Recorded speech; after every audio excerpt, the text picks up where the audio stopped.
Hi, everybody. This is Mr. Brown. Bear with me. We are live. Bear with me. Hi, everybody. This is Mr. Brown Alliance. What's today's date? It is Wednesday, January 14, in the year of our Lord 2026. I am Zebroon, and I hope each and every one of you is doing pretty good today. Let's just get the guests on. Let's get them on. Okay, so first up, he is the jester from Leicester, the Star Wars novelist. Don't you know? It is Swap Shop Star Wars. Oh no. No, Mega, no. No, Daddy, no. No, Mega, no. No, Mega, no. No, No, Daddy. hey, Not there. no, Mega, Not there, no. Daddy. No, No. hey, Atkinson Stanley, were they? No, Mega, no. Stop it, Daddy. Stop it. Stop it, Daddy. Oh! You all right? I am. Yeah, I can hear Mega giggling, even though I can't hear him. It's funny, that, isn't it? Giggling and Oh yeah. Oh yeah. Dorito night, Wednesdays. Yeah, cool flavor, cool ranch. God, I can't believe he doesn't have a dip. He never has a dip. How can you have like? Just likes it dry. He loves them going in dry, doesn't he? Look at that! What a lovely, happy family photo that is. Bless him. Damien. That was the Christmas that his brother didn't sit on his Enterprise because he's smiling. Yep. And on that, Bombshell. no, that on that Mega Geek shell. Can you have a Mega Geek shell? Oh, I don't know. Swappers, it's great to have you on, mate. We'll think of something, don't worry. Thank you. Great to have you on, mate. Okay, should we get the next body on? Do it. Okay. Okay, we're going to be out of order a little bit here then, folks. What's happening with my... Bear with me, computer, slow. Okay, so next up, there is another.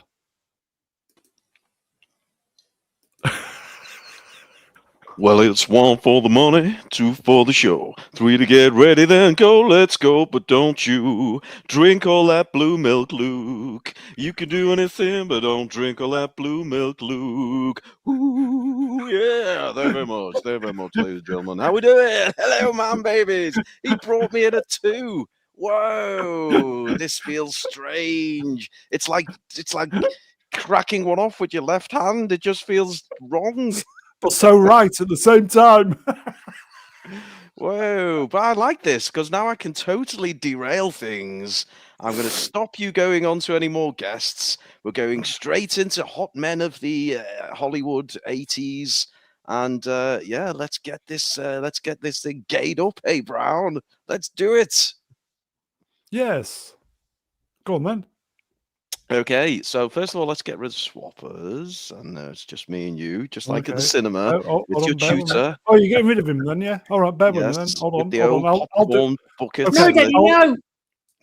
Okay. Okay, so it's just me and you now, Brown. I'll just pretend I'm your tutor, put my arm around you. Now, it's a good film, this young brownie. Oh, there we go. It's just me. It's just me, man, babies. Finally, I've got control of it, like Star Wars. It's what I always wanted. Okay, look. This is what we're going to do, folks. We got 5 arseholes in the green room. We don't need them. Like, share, subscribe. I'm going to talk you through my favorite movies of 1985. If Brown thinks I'm going to bottle out of this, he can sit there for 2.5 hours. I'm gonna do the whole goddamn thing. Now you'll be pleased to know, good old Ruin has actually watched a few movies from 1985. Off the top of my head, can't wait to see Goonies make an appearance. What else we got? Back to the Future. There's 2 at least. What else? Drop me some well-known movies, folks. I'm monitoring the chat. Hot Dudes, yeah, we'll do Hot Dudes of the 80s as well. Obviously, Tom Selleck is going to win that one, surely. I mean, yeah, a bit of Tom Selleck. Well, Back to the Future. What else have we got? No, they're not coming through. Oh, Goonies. Yeah, Goonies is right up there, isn't it? Gotta love the Goonies. I'm sure there's more. Was E.T. 85? Earlier, later? I don't know. We'll get to it. Well, in fact, I control this damn thing. I'll just put the slides up and we'll go. Inner Space, yes, Peter. Inner Space is a good one. Ewoks, what? Ewoks Battle of Endor? Really? I've actually seen that one as well. Bloody hell! In fact, there were 2 Ewoks movies. I've seen one of them. I can't work out which one it is. Maybe you can help me. But anyway, let's get on with the show. Hot. This is 2.5 hours of hot men from Hollywood of the 80s. So drop your suggestions in. We're going to start getting the poll going in a second. I'm thinking Tom Selleck's got to be up there. Mahoney off Police Academy. What's his name? Sylvester Stallone. Yeah, oiled up. Yes, very good. Arnie. Yeah, Arnie will get a shout. Who else have we got? Fine specimens from the 80s. Tom Cruise, yes. And likewise, Val Kilmer. I should really get a shout as well. Steve Guttenberg, that's the one. Ron Jeremy. Yes, Bob. Very good. Kurt Russell, of course. Iceman. Yes, we could go with Kurt. So there's so many good. Brown, honestly, we're having a ball here without Mel Gibson. Controversial, but we could go with Mel. The Crankies, yeah. Well, one of them was female, I'm pretty sure, but you can never tell these days. Yeah, so we'll talk hot men, we'll talk movies. Jimmy Savile, I don't know. This does give me the opportunity to finally demonetize Brown's channel. So, what is that I need to do to get a demonetization rather quickly?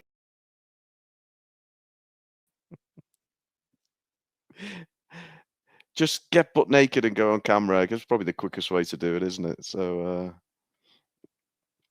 Emperor Goodwin's come up with a good idea. Favorite C words, and we can all have a go reading them out in the style of Rolf. Oh, Mega Geek, you've joined us. Hello. Oh, Mega Geek, how are you doing? What's going on? Well, I've just got one question for you. Mm. But you take as long as you want answering it. You may have many, many options to discuss. The hottest man you've ever set your eyes on from Hollywood in the 80s. Who's it going to be, Mega Geek?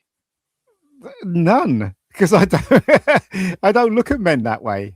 Oh, yeah, you can appreciate though. I can appreciate gentlemen, good-looking men. Yeah, I guess. I guess in the 80s, who was ruling that roost at the time? I think Harrison Ford was. I think at the time. Yeah, I think Harrison Ford, because he was in his prime, wasn't he? And a lot of girls loved Harrison Ford. My sisters loved Harrison Ford. They would watch anything with Harrison Ford in it. So yeah, I mean, I think it was Harrison Ford. Harrison think in Ford, the 80s. yeah, he did really dominate, didn't he? He did, yeah. Indiana Jones, bit of chest hair, yeah. And also, what is it? The Fugitive, regarding Henry. He made a lot of films. What is it? Mosquito Coast.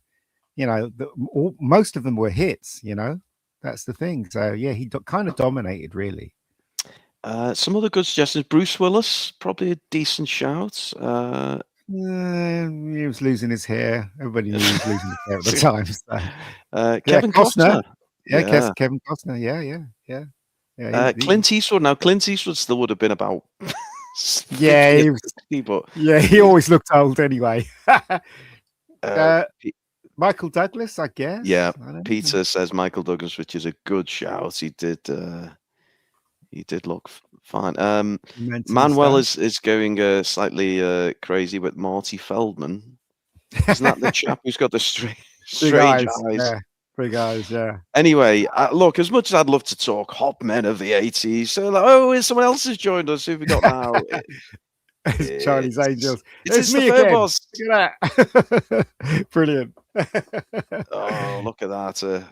A rose between two thorns there. I threw that together just while I was waiting to find out what the hell's going on with the stream.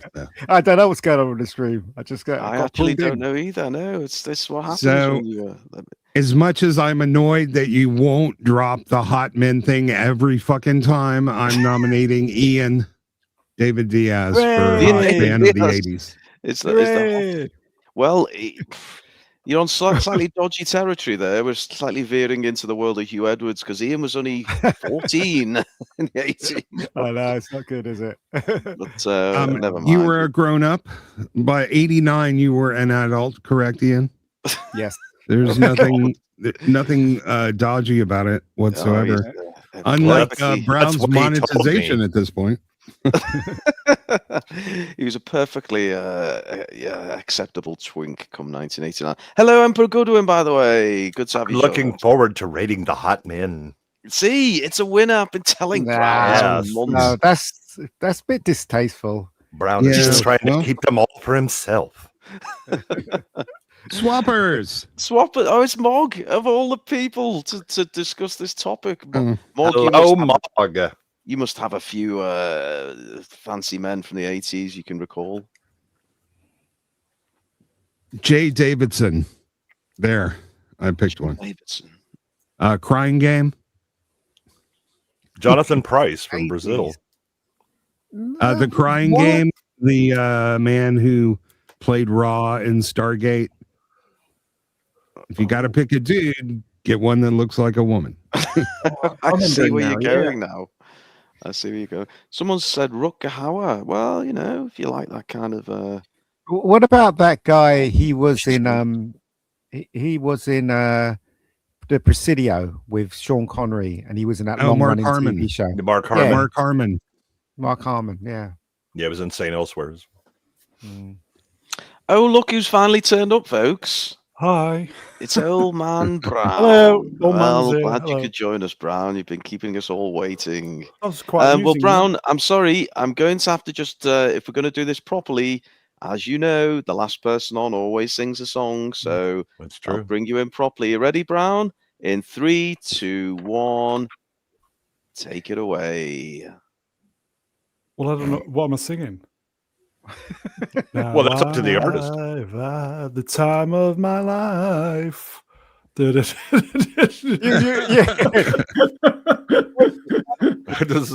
need to prepare. more Sorry.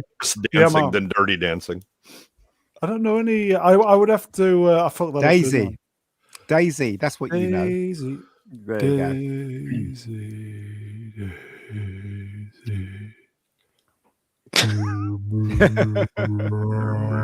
you go. Pick something from the Dewey Cox story, like Who? you know, Dewey Cox, Walk Hard. Dewey Cox sounds like a saved search on a certain hub. So you're gonna be here all night. Keep going, Brown, because honestly, at this point, people are clamoring for me. Do us a favour, chat. Come on, earn your money tonight. Put some lyrics in the chat. 'Cause I'm dying on my ass here. How about mailboxes drip like lampposts in the twisted birth canal of the Coliseum? Rim job fairy teapots mask the fire temper tantrum. Oh, can you see? What? Stuffed cabbage is the darling of the laundromat. Is that an American And the sorority mascot sat with the lumberjack. Yeah, Frank Zappa is probably not the best choice. Yeah. All right. If you've not seen Walk Hard, the Dewey Cox story, Brown, then you are missing out. Oh, okay. We've got a suggestion here, Brown. Do an instrumental. Yeah.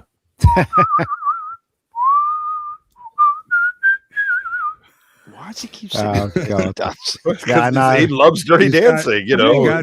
He got the dirty dancing on his brain, man. He's got the Patrick Swayze picture up for those hot men. And okay, I promise next time, I promise I will have something lined up and I will sing a song for you folks. I love that cinema. That cinema's awesome. Where is that cinema? Anybody know?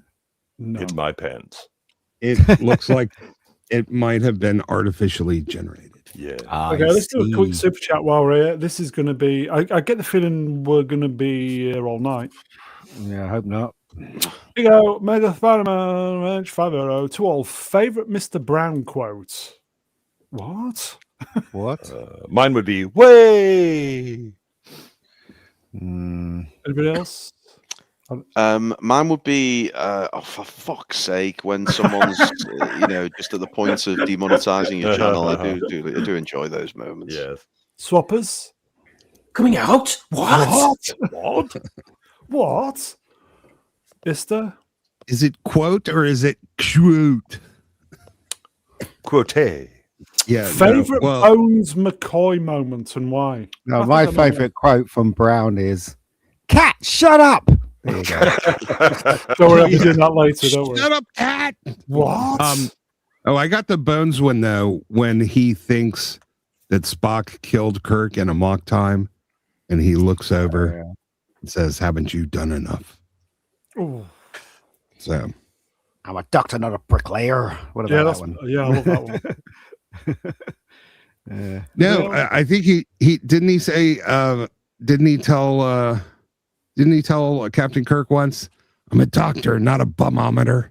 I can't tell you if there's any I bumming don't in think he this." did that. I don't think he said that. Star Trek 5, when they're having the, when they're having that vision in the ship on the way to the center of the universe, and McCoy sees his dad on the, and then the vision finishes, and he goes to Kirk. I'm okay, Jim. Classic. I'm okay, I Jim. like it when he brings in the Romulan ale in Wrath of Khan. Now I only use it for medicinal purposes. Yeah. Ruin your favorite Bones McCoy moment. Favorite Bones McCoy moment? Probably breakfast, when he's having breakfast. Everyone Swappers, you enjoys got one. Jesus Christ. No, not really. Nothing comes to mind, to be honest with Remember you. that? What about that line where it says, "Are you just going to walk through them?" And then Kirk goes, "Calm yourself, doctor." Remember that bit? Oh That's yeah, fucking awesome. yeah, but that's Yeah, more. awesome. That's more Kirk than Bones, isn't it? Yeah. Was it? Calm Did he yourself, doctor. did he once call Spock a green-blooded Yeah, bastard? you green-blooded Yeah. inhuman. Yeah, it's when they're talking about the Genesis device. And I see no reason to insult me, Doctor. Okay, I've got it. Star Trek 3, where he goes, "I never thought I'd hear myself say this, but it appears Oh, I've yeah. actually missed you, and I don't think I could lose you again. Stand losing That you again." Very good. green-blooded son of a bitch. Son of a You bitch. green-blooded It's for inhuman. those- Really, Doctor? For all those arguments he lost. Yeah. Favorite I J.K. can't quit you. Favorite J.K. Simmons or show and why? Oz. Spider-Man. He is the neo-Nazi gang leader. J. Simmons. Spider-Man, Yeah. when he says, "Are you serious?" Send him some meat. Are you That's serious? right, Christmas meat. Yeah. I actually loved him as the psychiatrist on Law and Order for his TV role. But I figure everyone else was going to pick Oz, but he did make the absolute picture perfect J. Jonah Jameson. He did. Yeah, he Yeah, did. very good, He was yeah. fantastic. Yeah. Yeah. He always threw me off in Law and Order because he's like because it was like SVU and he's the psychiatrist, and I was like, you don't want him. No, no, I saw what he did in prison. You don't want him talking to those people.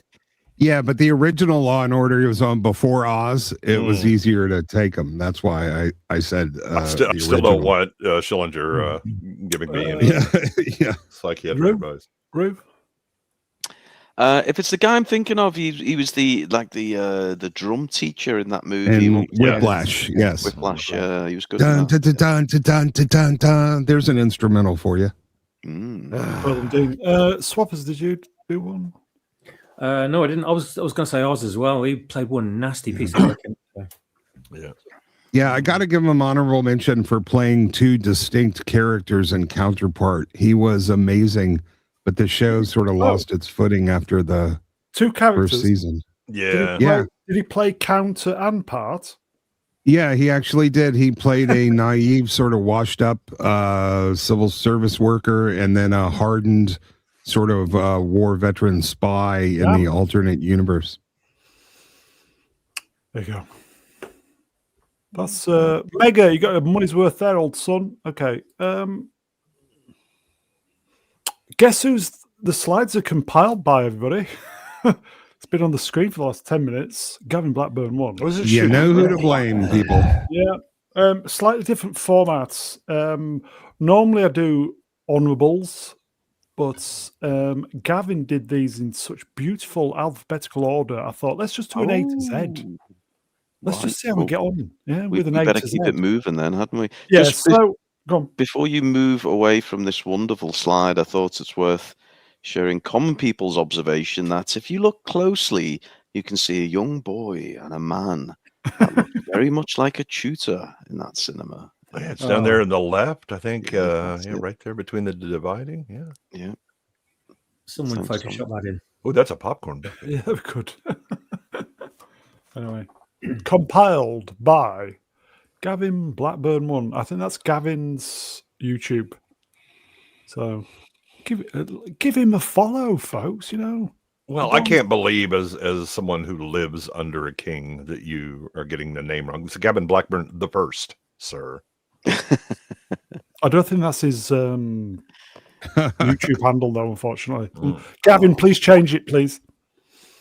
Okay, so I kind of get the feeling what will happen is obviously the films that we know really well will ramble on a little bit. The ones we don't will be the kind of honourables, if you know what I mean. We'll see how we get on. Hmm. So it's A to Z. There's your song, Brown. Ramble on. Leaves are falling all around. Voice of an angel. Well, Robert Plant, yeah. God. One of the worst Nightmare on Elm Street movies. Number 2, Freddy's Revenge. It is number 2. A nightmare. Ah, right. Yeah, it is a nightmare. Never seen it. This never is seen Big Gay Nightmare on Elm Street. Oh, Yeah, there is a single scene in this movie that is redemptive, however, What does Yeah, that the mean? scene with bit of the nudity. Yeah. with the nurse in the hospital. hmm Was that Unfortunately, the rest of the movie surrounds that scene. Yes, yes. Never seen it. Let's just say she ranks incredibly high on a certain device carried around by Mhm. Z3PO. okay? I'm not remembering this. Anybody else then? Yeah, I do. That's why I'm like, this is a bad movie. This is the Big Gay one. Yeah, it really was filler crap in between the original and the Dream Warriors. Yeah. Anybody else? Swappers? No. Yes. No. If I have seen it, I can't remember it. I Yeah, remember same, yeah. 3, but I don't remember this. Well, there may be a psychological coping mechanism. You're just trying to wall that off. Yeah. Okay. So we're going in computer alphabetical order rather than human alphabetical order. Well, Nightmare on Elm Street. A. I see. Mm. Yeah. Oh, it's how Gavin named them. So ruin this one? No. not a chance. No. Okay. No. Okay. Shall we? View to kill. Dun, dun, dun, dun. Was this Duran Duran? Yeah, Did it was the, Duran Duran. Duran. Yes. The for me, I was not a fan of this movie. Grace Jones is the only redeeming part of it for me. I didn't mind it when I first saw it. Obviously, you can see all the mistakes in it now. How he looks really old in this, but when I first saw it, it didn't occur to me he was old or anything like that. Do you know what I mean? Yeah, So it does what it says on the tin. Put it that way. Tanya No. Baker in this one, wasn't she? Tanya Roberts. Robert, sorry. Yeah. For me, I actually thought Christopher Walken in this was pretty hilarious, but Yeah, he's a I'm pretty cartoon much- villain. yeah, I'm not a fan post Moonraker of any of the Roger Moores. So Really? yeah, I haven't. I said I was gonna give them a rewatch and maybe because I haven't seen them pretty much since they came out. Octopussy, View to a Kill, and the what was the For Your Eyes Only is For Your Eyes Only. Yeah, I wasn't. You're right. None of them made an impression, but I do want to go back and give them another chance. I Now think the thing with the Roger Moore films is that all you have to do is look at the posters and know it's tongue in cheek. It isn't a Connery film. It isn't any other James Bond film. It's a Roger Moore James Bond film. Yep. And if you go in with that in mind, then Go you know in. it's going to be silly and and stupid. And Yeah, but that's not fun, really the case you know? for Your Eyes Only, because that was they were trying to get back after the ludicrousness of Moonraker. They decided they're going to do something more serious, and then we get this kind of clown show where but Walken even in is just going to sink. You know, he's going to have the San Andreas fault go away so he can have beachfront property in Arizona or whatever. But even in For Eyes Only, he was too old for that film, and he's older in this one. You know, it's the worst part of that is when they have the young skater girl come on to him, and it's just like, no, don't do that. No. But Tanya Roberts is just dreadfully pretty, man. Dreadfully. You know what? Oh, God, it's hard to remember this one. I don't know. I think I'd started tuning out James Bond at this point. Like one has a crossbow, there's a helicopter in one of them, and then somebody gets shot in one of them. This is the one where Christopher Walken is some Silicon Valley nut bar who's going to put a nuke in the San Andreas fault and cause the coast of California to fall off. That plan sounds almost as good as Let's Nuke the World. So we'll have a lot of customers. It's the same story as Goldfinger. So basically, when he destroys that bit there, his thing will be worth more. So it's the same story as Goldfinger. Yeah, it's just real estate instead of gold. Yes. Is this the one with Grace Jones in it? Yes. Yep. Yeah. And the Citroen 2CV and the no, Duran Duran doing the theme tune. Duran Duran, yeah. That was a good theme tune. It was. I mean, Roger Moore was very old in it, but it had some really good stunts in there. That the parachuting from the Eiffel Tower, and the car sequences and stuff like that. It was all right. It was enjoyable enough. He was too old though. And not the best movie poster. No, I like the bank between him and Patrick McNee. I thought that was really fun, but the rest of it was so-so. Yeah. Really? I do appreciate how Tanya's humping his leg in the movie poster. But otherwise, though, it's just it looks a little too comic booky. It was. I'm a bit patchy at the Bond movies. Some I've seen, some I haven't. I've seen bits of certain ones, but I don't know if I ever shared this with you. I am a distant relation of a James Bond. I'm not trolling. There's no punchline. This is. Is it George Lazenby? No. Oh. See, you can Timothy get it. Dalton. Peter Sellers. No. Could be Peter Sellers. David Niven. Shooty. Is it Shooty? Yeah. Is it Greta? It must be Greta then. Go on. Wow, come on. There's only so David many. Niven. No. Sean Connery, Roger Moore. It's probably Daniel Craig. Pierce Brosnan. Ex-BT says I've shared it before, but no one can seem to remember. Pierce Brosnan. It's Pierce Brosnan. Yes. Oh yeah, I remember. Yeah. Yeah. But despite being related to Pierce Brosnan, Roger Moore was always my favourite Bond. I've got to say. I thought he just had a suaveness about him that is unmatched. So. Yeah, you really kind of wish that he would have got the Bond movies when he was doing The Saint. Yeah. Alison Dooley was in this one, wasn't she? He was incredibly smooth in The Saint. Alison Dooley. That was a good show. Alison Dooley, she was in Last Crusade, the blonde girl. Oh yeah, the blonde Nazi girlfriend. Yeah. Okay, let's move on then.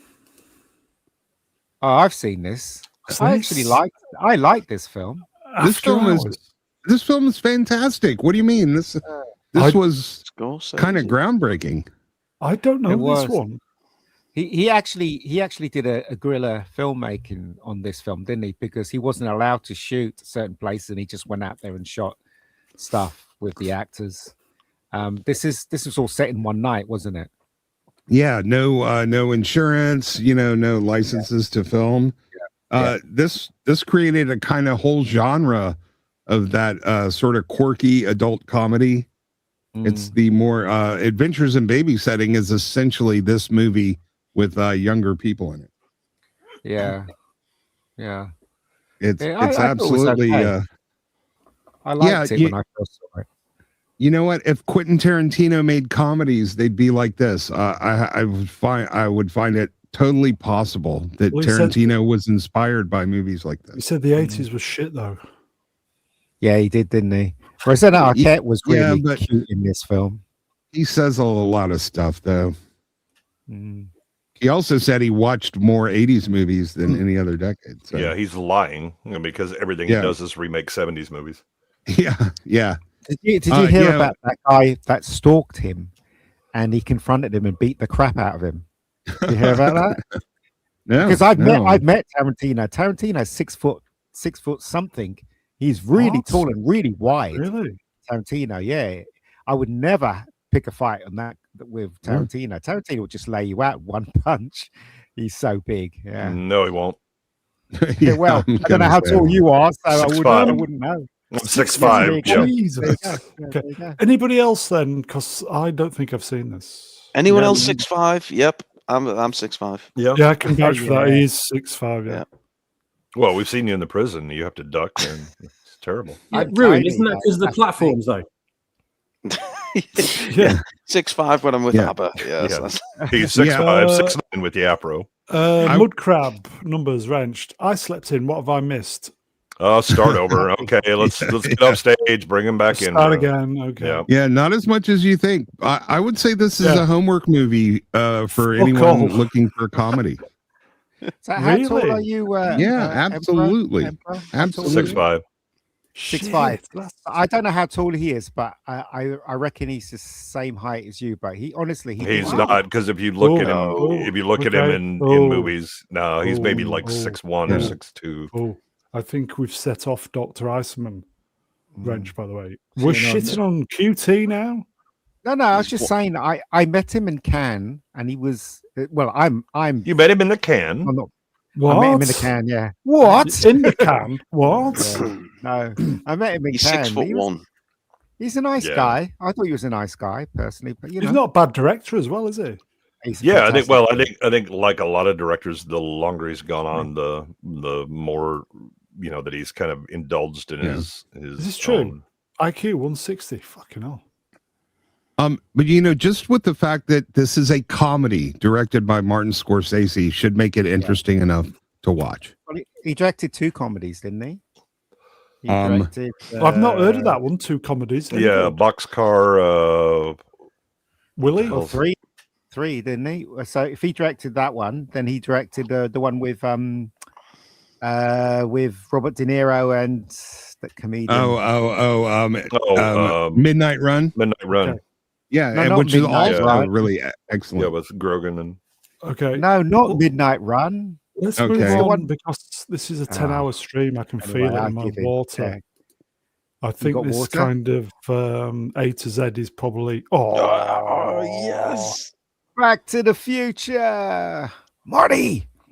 Yes. Marty! Marty! I'm just going to say it. For me, it's the greatest movie ever made. Quite simply. I think it's... You're simply the best. he's just saying that because Kathleen Kennedy was one of the producers. well, we have to give her credit now and Yeah. then. No, I honestly think it's the tightest script. There's no wastage in that film. Perfect cast. You couldn't imagine any character being played by anyone else. Not just the best movie of all time, but I think it's the best trilogy of all time. I'm just It's going a to good put it film. out there. I think it's fantastic. It's probably the Can't be- movie Yeah. I've seen the most Better than of, your choice. and was always up there with Star Wars for me. But now, Yeah, go on, Swappers. Something very. Go on. He said this was the best trilogy of all time, and it's not going to have a patch on his, is it? I mean, that's No. got to be the greatest, no, easily. still, Well, Even this is though the it's been- metric by which he even though it's been measured cancelled. his works. The He, Onion, the fucking Onion trilogy is the greatest ever. Yeah. Yeah, this has got to be one of the tightest movies ever made. Every film shot, every image, every visual, every line of dialogue ties into something else. It takes 12 minutes to get to the DeLorean, and in that amount of time, they've set up everything perfectly for the film. The movie is about as perfect a movie, I think, as you're ever going to find. They had a And hard it's time efficient. shooting it, didn't they? They had a hard Yeah. time. Well, it's always the good ones that were production disasters.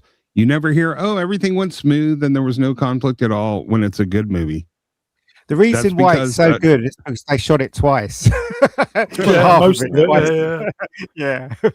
I mean, they actually shot it like for like, though, didn't they? They literally just you see the comparison scenes, and it. Yeah, I mean, what we're talking about for those, I'm sure most people are aware, but originally it was Eric Stoltz cast in the main role, wasn't it? They wanted Michael J. Fox. He was busy doing Family Ties, yeah.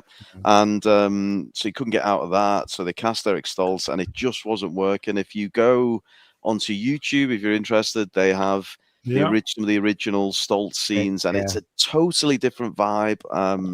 Stoltz had an entirely different take on the character. He was trying to treat this like a serious sci-fi kind of thing, and it wasn't really working. Yeah, that's true. but Stoltz is actually in this in a couple of scenes. Oh yeah, Robot the porn version Backside to the Future was really also very good.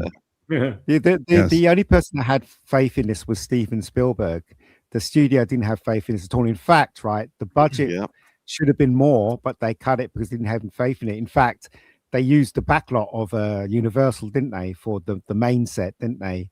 And the same thing with the same set was used in Gremlins as well, wasn't it? So they didn't really have that much faith in it. I said the only person that had really faith in it was Spielberg, and Spielberg gave them green light for them to reshoot it with Michael J. Fox. The studios were against it, so there you go. This movie is a masterclass in setup and payoff. There really isn't a single wasted anything in this. Yeah, it is so bars, kid. Yeah, so efficient, so well made, and the scenes, the family dynamic, has that typical Spielberg realism and charm to it. Everything is just so amazingly well done. It really is.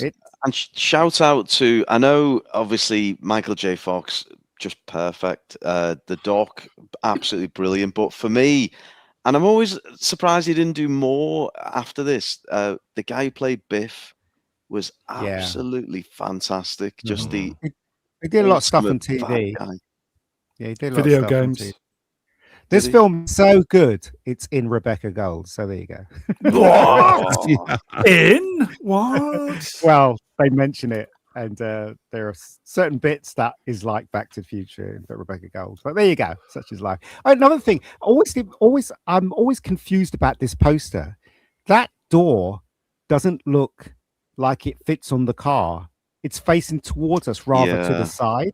And the fire is going through the car rather than in the road. It really does puzzle me. That's the purist going on. Well, not only that, but look at the front fender. I mean, the car is like the front half of it is parked at an angle, and then the rest of it is going straight backwards for some reason. Yeah, that does change for part 2 and part 3, though. Oh yeah, yeah, amazing movie poster too, just brilliant. Yeah, the most unbelievable part of this entire movie was that they could get a DeLorean up to 88 miles an hour. You can push him off a cliff and do that all the time. As long as the cliff is high enough. What was that clip you sent me, Swappers? The one where Marty goes back to, 2025? You're the one that sent it me. It was a cartoon where Doc says to Marty, "Where are you going?" And he goes, "I'm going to go to 2025." And then he goes, and when he comes back, he's a girl. He's a girl. And he's going, "Don't call me Marty. Call me, what is it, Mary?" No. And my pronouns are. Yeah, that was a good Great Scott. Great Scott. The humor in here is also just brilliant. I love everything about this movie. Just everything about it is just very, very slick and just tuned. Give me a Pepsi free. Hey kid, you gotta pay for it. Yeah. Okay, then give me a tab. You gotta order something if you want a tab. Yeah, if you want a tab. How many revisions of the script do you think they had? Loads. Quite a lot. Yeah. Originally, it was going to be a fridge, wasn't it, rather than a DeLorean? So. Yeah, so they did loads. It's interesting that because I went to see this in the cinema last year for the 40th, and man, did I enjoy it more than I watched it on Blu-ray, 4K. Listen, folks, if you ever get the chance to watch Back to the Future on a laser projector on the big screen, go watch it. So good. So good. Also, another thing I'd just like to mention, in the 4K version, which I've got, when you see him trying to open the Coke bottle when he meets his dad. You can tell Michael J. Fox is fucked. If you look at him, he's so tired. You can tell that boy. You can really tell he's really tired. So yeah, because he was working the ludicrous hours to try and get this movie done before he had to go back and shoot the TV show. Yeah. Okay, we've got a super chat. We do a super chat. Sure. Okay, it's from Dutch Gradient Mensch World Sport, $10. Hello, my friend. Hail all. In the opening sequence, as the camera pans past all the clocks in Doc's place, one of the clocks has a guy hanging from the hour hand, like Doc does in the end. I've never noticed. True. Foreshadowing, yeah. Does it? Yeah. Oh my God, that's amazing. Yeah, somebody did a YouTube video just going over that opening segment with the clocks and all the Rube Goldberg machines and what they did. And people behind the wall setting the clocks off at the same time and all that. Yeah. Six, 7 people fixing, turning the clocks and Ruined work. So, fancy doing a mega roast. I mean, there's not much roasting, more, Basking glazing. Yeah.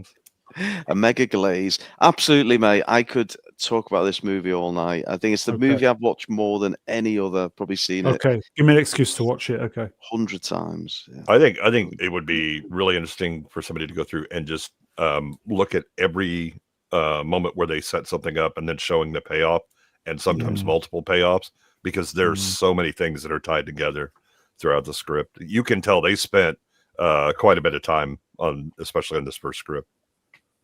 Oh yeah, that video would be hours long. Yeah, literally everything that happens is a set off for something else that gets paid off. Brilliant. There's no wasted. There's no wasted moments in this whole film. Okay. I'll spoil the stream by doing this. Bear with me. Right, shall I? Save the roasting for Starfleet Academy. If you're in the USA, everybody, there is a pinned link to the live premiere tomorrow morning or tonight on YouTube with an open chat. With an open chat for it's open for now. For all of you to enjoy episode 1 live on the tubes that are you. No, thank you. Oh, I might be in there just for the chat. Get spicy as hell. Oh, link is down. Does that mean they've binned it? Oh, I know what it is. Fats. It's because you're in the UK, mate. You can't watch it. Oh. You need a VPN. That bitch. Yeah. The starship even looks like a vagina. This movie is going to be about as masculine as the Lilith Fair. Okay. Oh, look at his very Mog wrenched. What a sport. 20 hour. Cheers, Mog. You're a diamond, my friend. Ruin needs a new bottle for that show brew. Absolutely. I will start. It might need to be a 55-gallon drum. I think doing Back to the Future is long overdue. Yes, that's made my year, Brown. Thank you. After Blade Runner. Haven't we done Back to the Future already? Yeah, we did all of them. We did them all, didn't we? Yeah. Back in the ether, but we'll do them again. Just humour me, because Getty has said, Ruin, if you remade it today, how would you ruin it? Well, I've got some Mary McFly special idea. So when he goes back and obviously he needs the help of Doc, and he says, Doc, I'm from the future, you made a time machine, and well, I'm sorry, Morty, but Doc doesn't believe in time travel anymore. He just wants to be left alone in his mansion, sit in his Grundies and drink ale. He doesn't believe in it. You're on your own, Morty. Does he toss the keys to the DeLorean over his shoulder off a cliff? Yeah, he does. Morty gives up on playing guitar. He accepts the fact that Biff's going to bang his mum. And it's all ends rather well. Disappears into nothing. Disappears, yes. He disappears a bit like Luke on that fucking island. He goes away like a fart Just cloud. wait until they remake the movie. They'll do a fine job ruining it. Yeah. So, okay. They're not going to. They're not going to. It's been protected by they're not. the both people who own it. Yeah. Well, so- Ruin could make his version. Anyway, okay, let's move on. We're going to be here for 10 hours. Oh Brazil. yes, Brazil. Brazil. I love this movie. I like Terry Gilliam. I mean, he cranks out some really good movies in the '80s. You know, we had Time Bandits, and then Brazil, Baron von Munchausen. There's when he and watched they're it all very peculiar to Terry Gilliam's style. Great effects, though. Fantastic yeah. effects, in it. Yeah. Physical effects and model effects and stuff. Yeah. Yeah. But I mean, the story, I mean, it's not exactly the happiest, the cheeriest of films, but it is brilliantly done. Like, this is a way to tell the story of 1984 to somebody who can't handle 1984. Well, or is if that what it Kafka is? had a sense of humor. Yeah. Sam Lowry. I'm Okay. looking for Sam. There's so much satire in this, buried in the brilliant visuals. And go ahead. No, go on. Oh, I was just going to say, it's like a dreary comedy. It's funny, but it has this whole underpinning dismal universe that you're kind of trapped in. Yeah, it's And you're just Kafka looking if for he had any a sense of relief. humor. Yeah. I'm sure I've seen it, but I can't remember anything of it. It was an ITV. Yeah, this is probably like the first movie that I remember that had the diesel punk kind of aesthetic, where it's, you know, like 20th century post World War II, but you know, like the little tiny screens with the giant magnifiers and things like that, and just the mechanicalness of it has that very diesel era feel to it.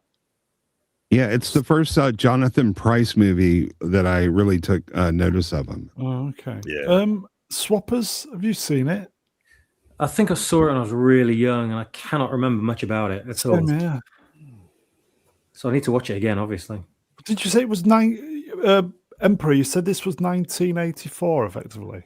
No, that was Ista. I mean, it does have components of that, but it's very much the bureaucratic nightmare of Franz Kafka, but if Franz Kafka had a sense of humor.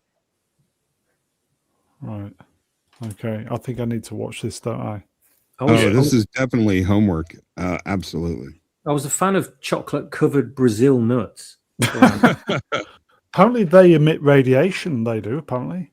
Oh, can't have them anymore. Yeah. I've got to give those up now. Oh. It's low-level radiation, so you're okay. But yeah, if Yeah. you have a certain amount of them, it's equivalent of having an X-ray, apparently. Without the picture. Yeah, I think this movie is particularly appropriate to people in the UK. The nightmare of a labyrinthine bureaucracy. I'm just saying it's kind of it's not as intentional an oppressive society as 1984. It's just a bureaucracy gone completely out of control to the point of absurdity. Yeah, that no one is in charge. It's simply the bureaucracy exists to serve the bureaucess and follow the rules. I mean, you know, your national sport is queuing, so you'll love this movie. Oh, so yeah, it's a sort of bureaucratic excess sauntered on by outdated technology.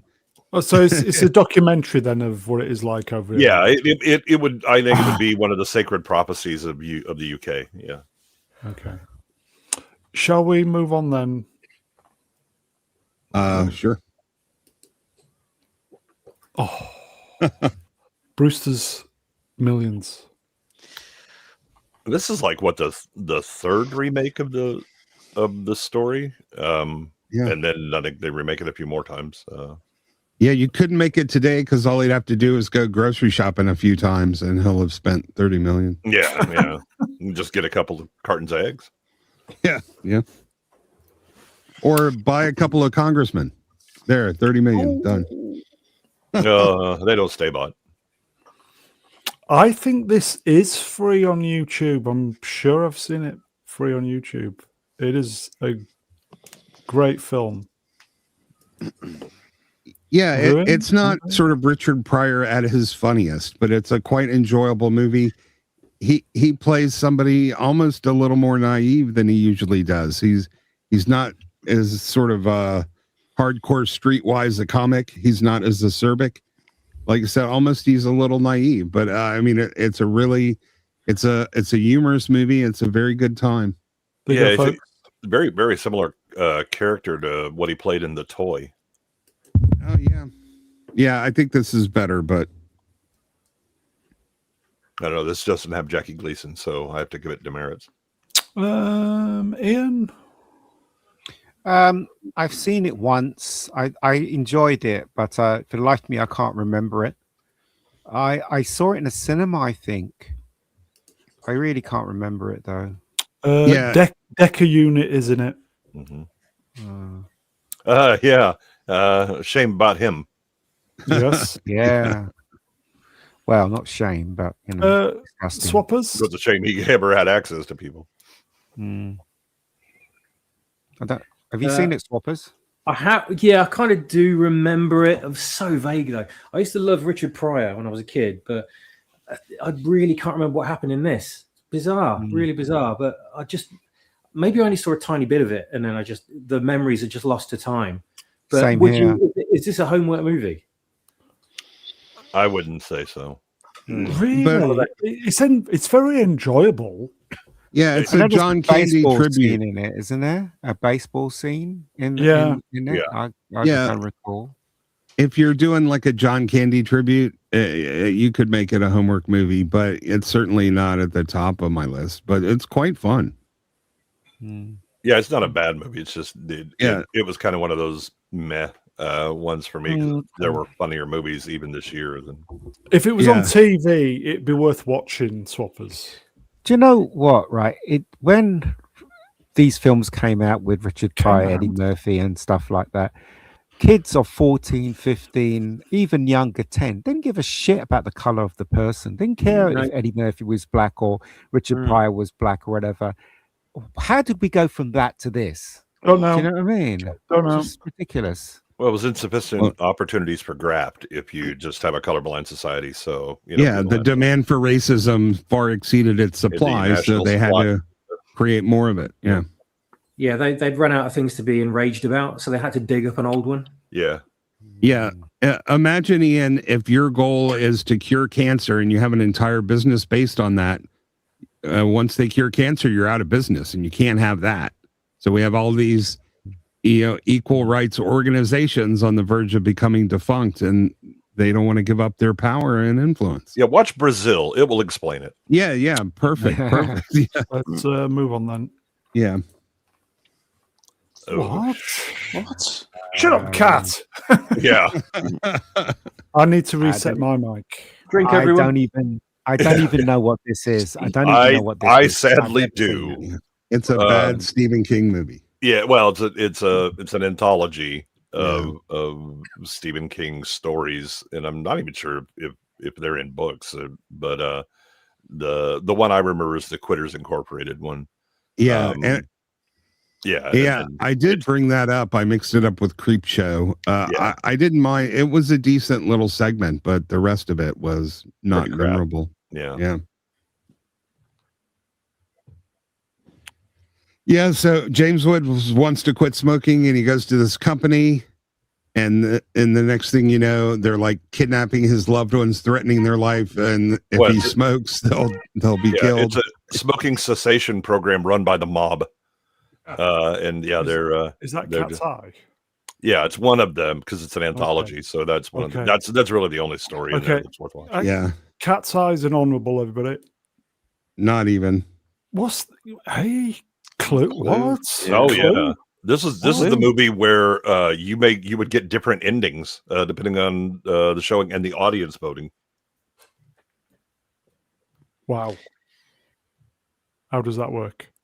They would literally you would watch up to a certain point, and so it depended on the theater you're in. Some of them would just have a randomized ending. You had 4 or 5 endings, and they would just choose one. But in other theaters, like the one I went to, they would actually pause, and then the audience voted on who they thought the other person would. Then that would be the ending you would see. That's quite ahead of its time, isn't it? Okay. How would that work on video? I think they included all of them. Wow. Or you could do it on DVD easily. With video, it would be like proceed to section B and you would fast forward. Go to this time code. Yeah, the reason I don't like this is a good mystery shouldn't have multiple possibilities. It should, you should be able to figure out the one and only story by very cleverly placed clues. Yeah, So, it was a gimmick like the old 50s, Feel-O-Rama and things like that. I think Jay, did you have a beeper? I seem to remember like a little pager kind of thing. I'm trying to remember because I don't think we wrote anything down, and I can't remember if we just raised our hands or if they gave us a device. Yeah, I seem to recall having like a little pager that you'd press a button on. Yeah, Laura had like the 4 buttons or whatever. Okay, should we do a super chat? Sure. Here you go. Mega Spider-Man, all right? 5 Thank you, my friend. Favorite James Woods? Is it Wood or Woods? Woods. Film, show, and why? Probably Hercules. Hercules for me. Hercules. I'd go with a Michael J. Fox movie actually called The Hard Ways. Anyone remember that? I do remember that. Yeah. It's a great movie, that is. It's great in that. Yeah. It's a fantastic movie. I would probably go with Bestseller. It's him and Brian Dennehy. James Woods is a hitman who wants to have Brian Dennehy, who's a retired cop turned crime author, write his biography. Anybody else? Yeah, I'm gonna go with Salvador. I was going to say that. It's a good I one. was going to say that. Yeah. What's the one with him and Sean Young where they're addicts? Oh yeah, and they. God, what is that? Where she ends up cleaning up and he gets back and on. they get a young couple that they sort of like mentor along with. Okay. Great in Casino. What was that film he was in where he played a cop and he was like a corrupt cop? And then once I remember the scene where they were trying to blackmail him and they showed him fucking someone's wife or something like that. I was just going to say this. That's what was my other choice. It was just called Cop. Oh, right. Yeah, he was good in that. He was good in that. Yeah. Another one would be Videodrome. Yeah, Jay, it's Another Day in Paradise. Is that movie. That doesn't sound like the Melanie. No, it's Sean Young and James Woods. Favorite Richard Pryor film and why? See No Evil for me. Yeah. Stir Crazy for me. Stir Crazy for me. It was funny. Stir Crazy. I mean, History of the World. He's amusing him, but he's not. That's not really a Pryor film. I mean, he's just in it. Yeah, The Boost. There they go. Yeah, okay, The People in Boost. chat are getting it. That was the one where The James Boost. Woods was the addict. Car Wash. That was good. Yeah, Superman 3 for me. Anybody else? Can we include his concert films or Live on the Sunset Strip? Yeah, pretty much. What was it? Live on the Sunset Strip after his freebasing? Yeah, because that's the one where like, he when makes you on fire and running down the street, people would get out of your way. Yeah. What about Blazing Saddles? Well, he wrote it. He wasn't in it. Saddles. Anybody else? Oh, that's a tough one. I seem to remember Stir Crazy was amusing, but I don't think it's going to be my favorite. Harlem Nights. Yeah, he was all right. Unfortunately, he still has the kind of the verbal ability and some of the timing, but physically he's limited because the Parkinson's was getting him. Yeah. I'm going to go with Blue Collar. Cocoon. Yeah, I like this film. It was all right. I liked it at the time. You know what's really hard to find on? Is it DVD now? I think it's it's been taken off DVD for some reason. It's really hard to find now. Oh, okay, right. Oh, really? Yeah, I think so. Or was it another film? See if you can find it, because I don't think it's on Blu-ray either. This film, for some reason, it's not. Yeah, It's not that on seems weird Blu-ray. because this was a 20th Yeah. Century Fox, so it wasn't like it. Yeah. You know, some of the movies that got bought and sold 8 different times as studios merged.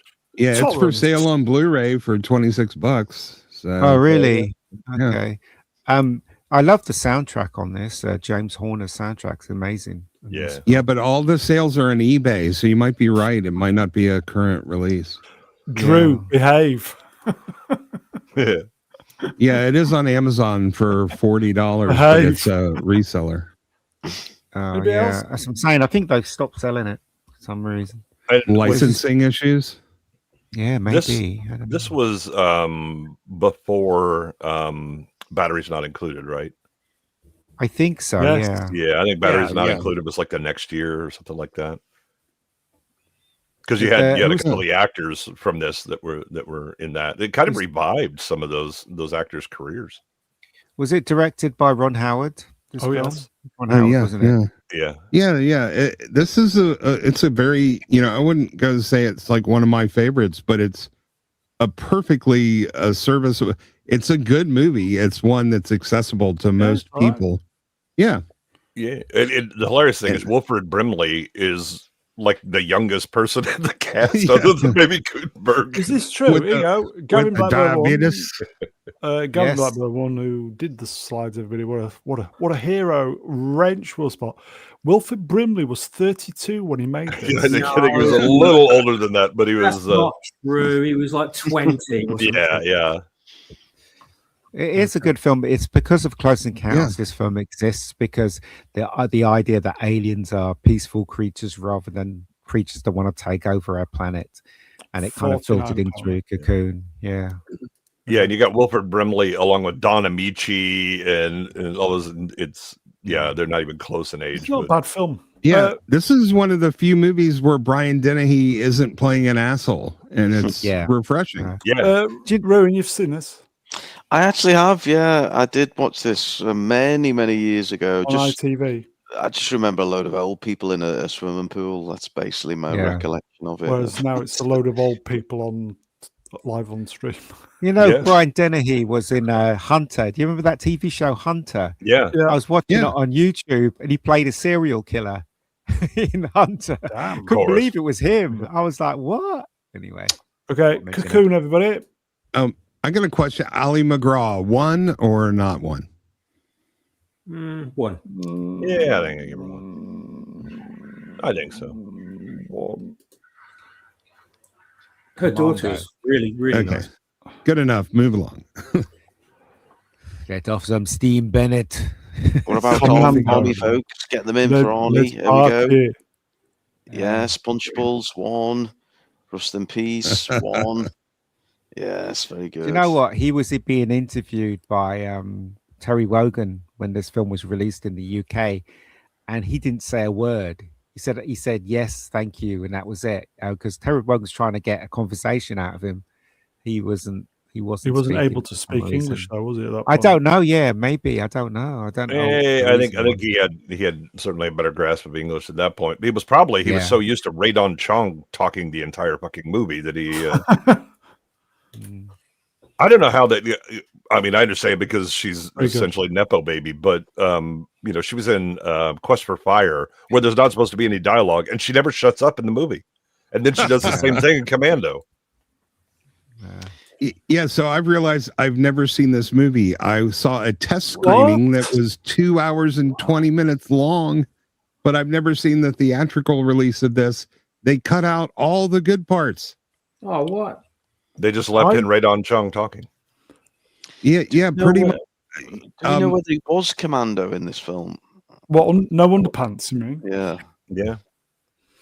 Never thing did is it that- for me, this movie. No. It's he a was so cartoon. big, you can believe everything he did. Like the bit where he flips the car over. Do you remember that scene? Yeah. And the bit where he pushes the truck down the hill.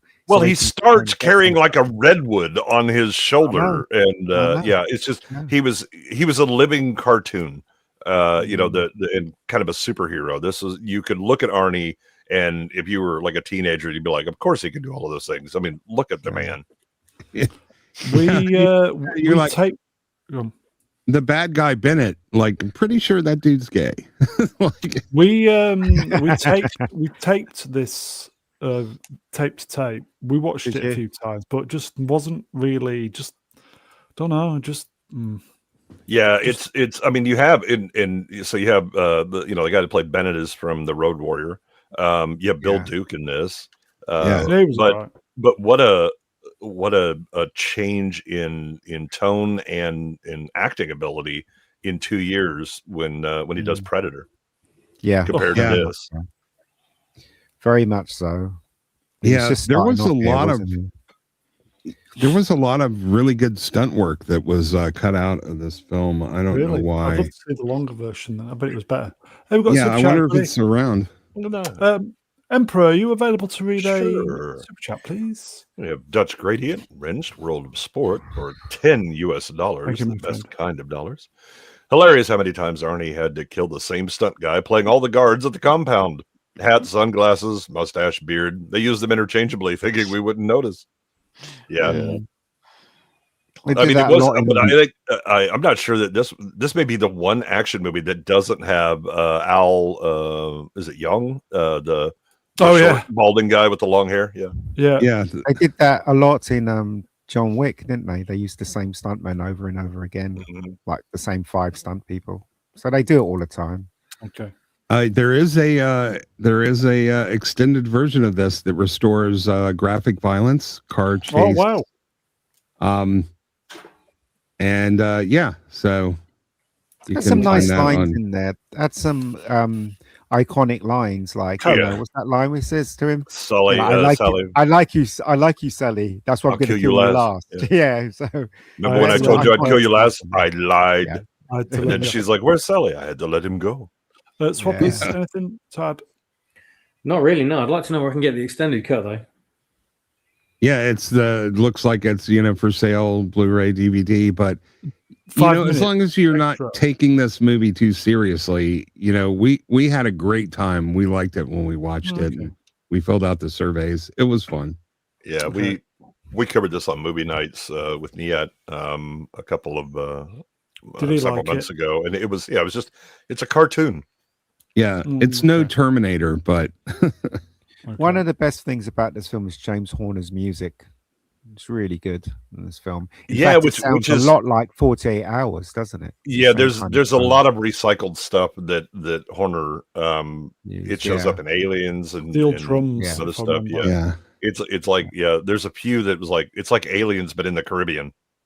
Mm. And of course, the iconic gearing up scene Yeah, where he's okay, putting that's on. Yeah, we need more of that in movies. Let's move on then. I can't remember this one. Honourable? Is it an honourable? Is this Oh. isn't the one where it was shot in England, was it? Is this the one where it was shot in This is England? back in New York in the posters. Yeah, I they know. may- But they shot it in Oh. England to double for New York, apparently. They played it off as what? How could you yeah, do they that? did. Yeah, they did. It's Golden Globus. That tells you everything you Yeah. need to know, really. look, Yeah, canon I is the think it key was. of quality. Yeah. Okay. Charles Bronson or Tom Selleck for the best moustache of the 80s? Oh, Selleck wins. Selleck. Obviously. Bronson's Burt cooler, Reynolds? but stash wise, Selleck rules the roost. I think Bronson's is more intimidating. Oh, Oh yeah. Okay. That's an honourable then. Just to be 60. Yeah. I didn't like this film. I when don't think I've saw ever it. seen it. Seen it once in the Get into cinema. groove. I was so a shame bored. I've not seen it. Yeah. You gotta prove your love I'm a to straight man, me. so I didn't go see this. Yeah, this was basically a big music video. Yeah, didn't like it. Didn't when I go see saw the it. movie with the two hot Yeah. girls in there. Well, Yeah, it had two hot yeah. girls. So sadly, they did not scissor. So go, you know, Yeah. all of a Fucking sudden, scissoring Southern Storm Ranch. Shit. Move along. I did see the fetish porn version, Desperately Soaking Susan, and that one wasn't bad. Yeah. It was his first Madonna. First time Madonna was Has in a this got- movie, isn't it? This one. Has this got Crazy for You in it? That song. Yay. I thought that was No, Vision Oh. Quest, Yeah, Oh. Vision Quest, which which is the same was year. a good movie. Yeah. That should be coming up, right? Yeah, Yeah. that's got some really good songs. Okay, Yeah. that's Move along. that's shit. Yeah. Here we go. Oh, Enemy Mine. Yes. Yeah, this movie's way better than it had any business being. Like, it deserved a bigger budget, but in spite of all of its challenges, excellent film. I thought it was okay. I didn't, after I came out of the cinema, I didn't think about it again. Do you know what I mean? So it was one of those. I'm movies. going to stick my neck out here. Some of the best ILM special effects of the time on this. I mean, there are some really good effects, like the spaceships, and then Yep. the end when he goes to the planet. Just not And enough of Luke it. Gossett Jr. is acting really well through some pretty heavy makeup, and yet is still able to emote well. And yeah, the story arc is really good, and the idea that they become dependent, and then Quaid ended up taking his son, and it was a good movie.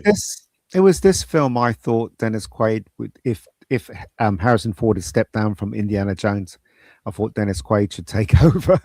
I could see that. I could definitely see that. Like the sort of premise of this movie has been around a long time, and it's certainly been copied after, but their execution was extremely good in here. And I would even say the visuals are a little dated, but it's still, the movie still connects. It's very poignant. And unlike Ian, we would talk about this movie for quite some time. Yeah.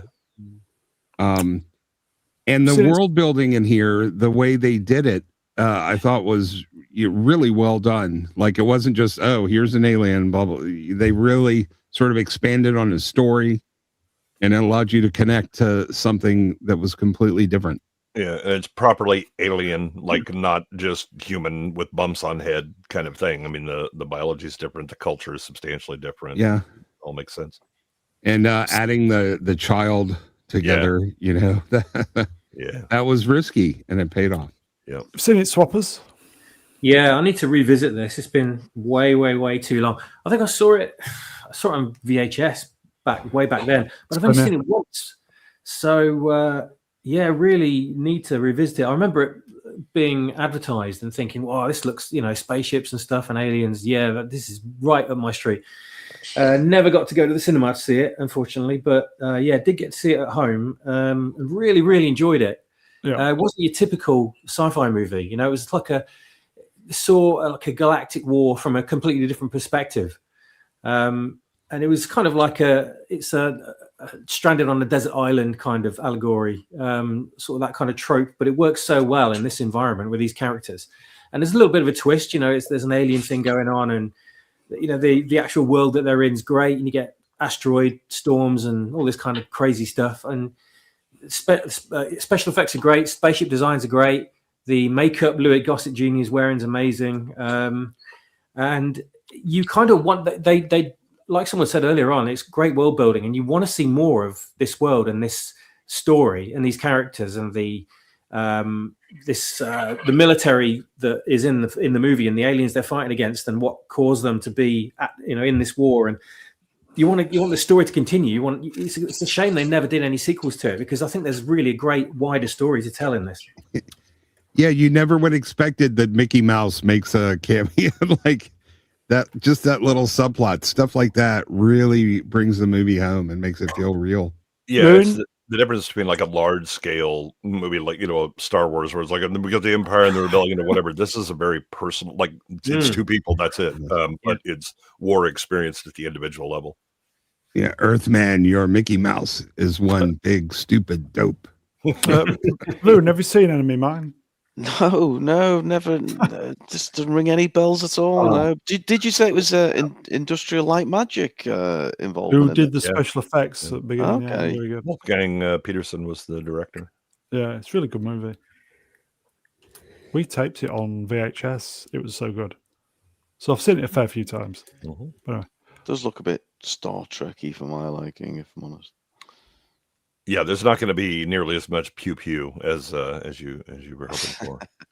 It is well Doesn't he- worth watching. You'll enjoy it. You definitely enjoy it. Dad Yeah. in the end, doesn't he? He Yeah, becomes this a is more dad in the end, PU yeah. than pew pew. Now you're talking. Now And- we're talking. Now.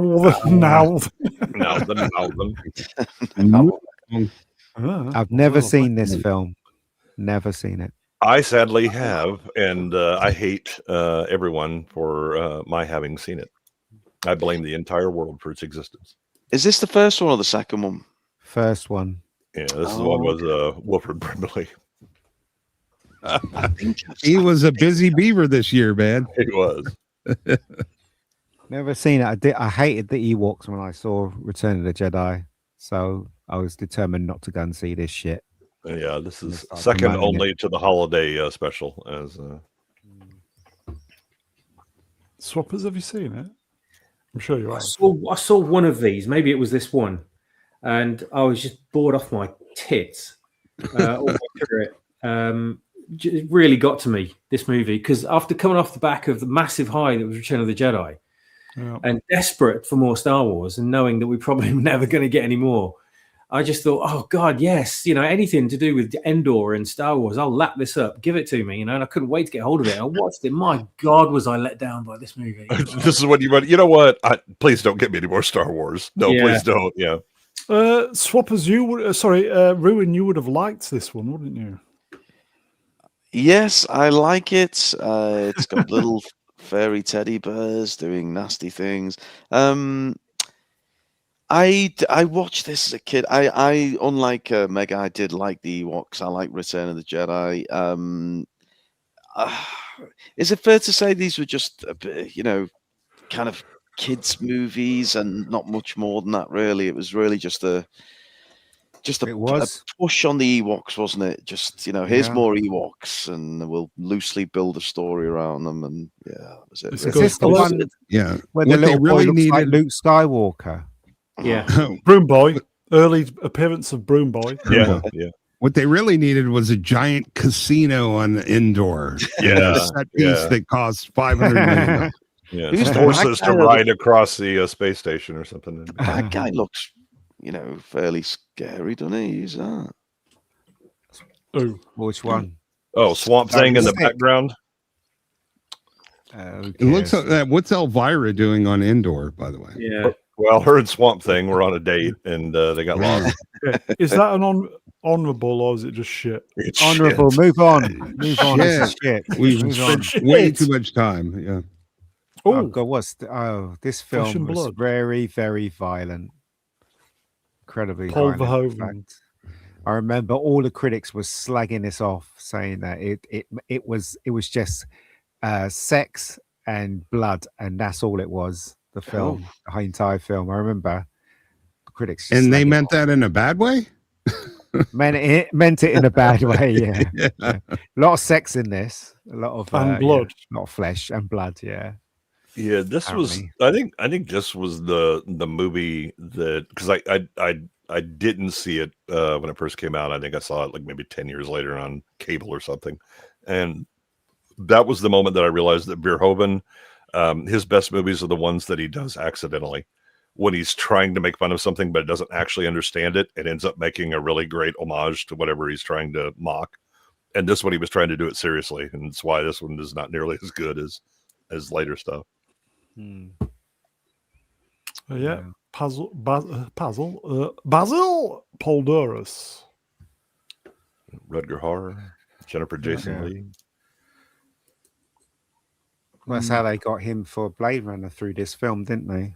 Well, no, because Blade Runner was 3 years prior to this. Yeah. Oh, was it?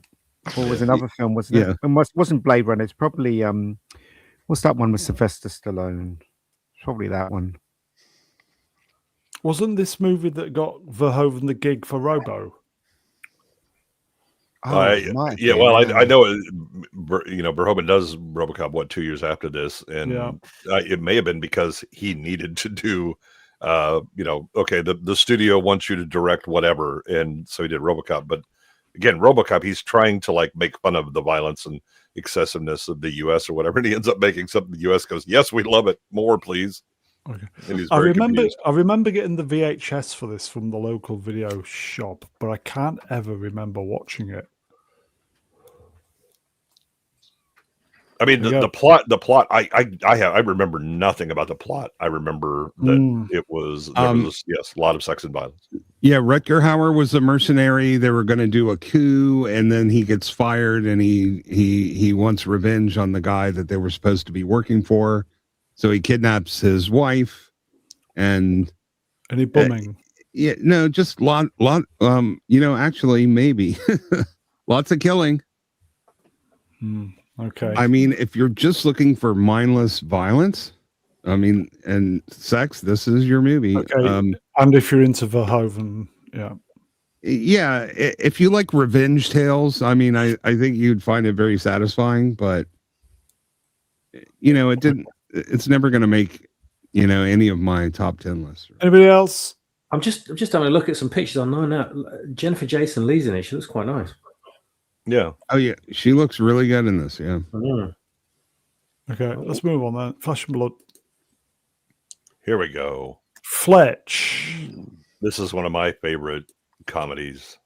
Period. I mean, they're this year has like 2 or 3 of my favorite comedies of all time, and Fletch is Very good. It is magnificent.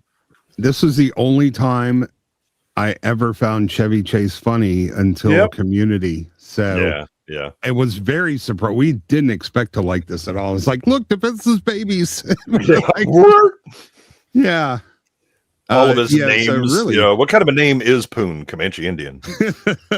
Great soundtrack. Yeah. Was it Faltermeyer? Yeah, Harold Faltermeyer. Yeah. Some great songs on this. Yep. Yeah, didn't this have Bruce Springsteen's future wife in it? Was this the one, or? The wife of the guy from Animal House. Yeah, I might. Because the woman that plays the wife of was it Timothy? I can't even remember his last name. Oh no, this isn't the one. This is Dana Wheeler. Yeah, and Mary Batliana. Okay. Yeah. Well, and Gina Davis is in this one. Ruin, have you seen this one? Oh, I just took a sip of old speckled hen as you came to me there. No, I generally don't know this one. I mean, I know Chevy Chase, but no, don't know this at all. But it sounds recommended. I mean, oh, you would love it, Rune. Oh, it's probably very, very dated now, but it is a very good movie. I was thinking Julianne Phillips, she's in Fletch Lives, the sequel. Yeah. So Swappers? Never seen this. Never ever seen it. I've seen a few clips and they were quite amusing. Where I can't remember now. Well, I can't remember if it was this film or the second one, but he's talking to someone and trying to fool this guy into thinking that there's some kind of creature in his ear, and they multiply by masturbating. That's the second one. Is it? Okay. Yeah. No, I haven't seen the first one, but I mean, is it homework or is it worth seeing or not? Oh, yes. Oh, yeah, definitely. This is a very, very good movie. Yeah, I'll have to watch that then. Fantastic soundtrack as well. It had a Beverly Hills Cop vibe a little bit. Yeah. I haven't seen this, Brown, but I have seen the porn parody Felch. Yeah. We've all seen that one. Shall we move on then? Yeah. If you're not sure, man, babies, go old Incognito for that one. Yeah, bring your own straw. Okay. Wow. Is this OG or what one was? I mean, it was 85. It's Raymond Burr and. I don't think I've seen this. I'm not a Godzilla fan, so I had to deal with the Godzilla 76 or whenever the hell it was with Jeff Bridges. Common People, is this any good? Godzilla 1985. A legend is reborn. Okay. There you go. Yeah, I don't think just so. Just a rip-off of 98. Oh. Okay. Okay, let's move on then. That's not the. Gotcha. What? I have seen this. Oh, this is who's the hottie? Linda Fiorentino, is that her? Mhm. It looks like her, but Yeah, she's in a couple of movies this year. yeah, In Vision Quest as well. yeah, she is something else. Indeed. Never so seen this one. is this the one with the paintball and the kids on campus are pretending to be spies? No, that's Tag the Assassination Game. This one is he's trying to get laid essentially, and she's acting like she is in distress or something, but she's foreign or whatever, and she ends up pulling him into the spy situation in like she's East like Germany or whatever. I remember she's pretending to be Russian. She's like, my name is Sasha. Yeah. Okay, yeah. So there is some spy stuff. I'm mixing that up with a silly paintball one. The paintball one is Tag the Assassination Game with the guy from American Werewolf in London. This has got nothing to do with Noel Edmonds.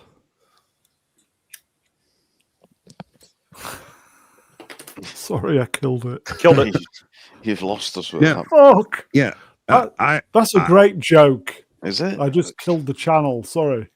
I'll have to. I don't think this movie was terrible. I'm not going to say it was great, but Sorry, to the best of my recollection, I kind of thought it was enjoyable. It was, and yeah. She really owns the screen whenever Fiorentino is on or Fiorentino is on. Yeah, she so does. What? Yeah, I killed it. Sorry. Yeah, and it's just weird to see Goose so young, like Anthony Edwards. He looks like he's like 13 years old. So this is only a year away from Tuckhead, right? Okay, it might be a Savile movie. Yeah. Hadn't his gander been cooked yet? I think you need more sauce. Yeah, but it's not far. Like he looks 10 years younger than he does in Top Gun. It's crazy. Yeah, amazing what a page boy haircut will do. Okay. Anybody else then? I can't remember Gotcha. I'm sure I've seen it, but okay. Yeah, I will agree with Chad though. Somebody already said, "What the hell? Fright Night is not included because you're doing it alphabetically, which reveals that Fright Night is not." Oh, yeah, dude. What's wrong? See, I wonder who did the slides. If we only knew. If there was only some kind of clue. Okay, should we start again? Okay, Howling 11. This is there are two reasons to watch this movie. And they are Bob Boobs. open, no open. Yeah, the right and the left one. Ooh. This is a terrible movie. It is absolutely wretched. I can't. Have I seen it? I don't know.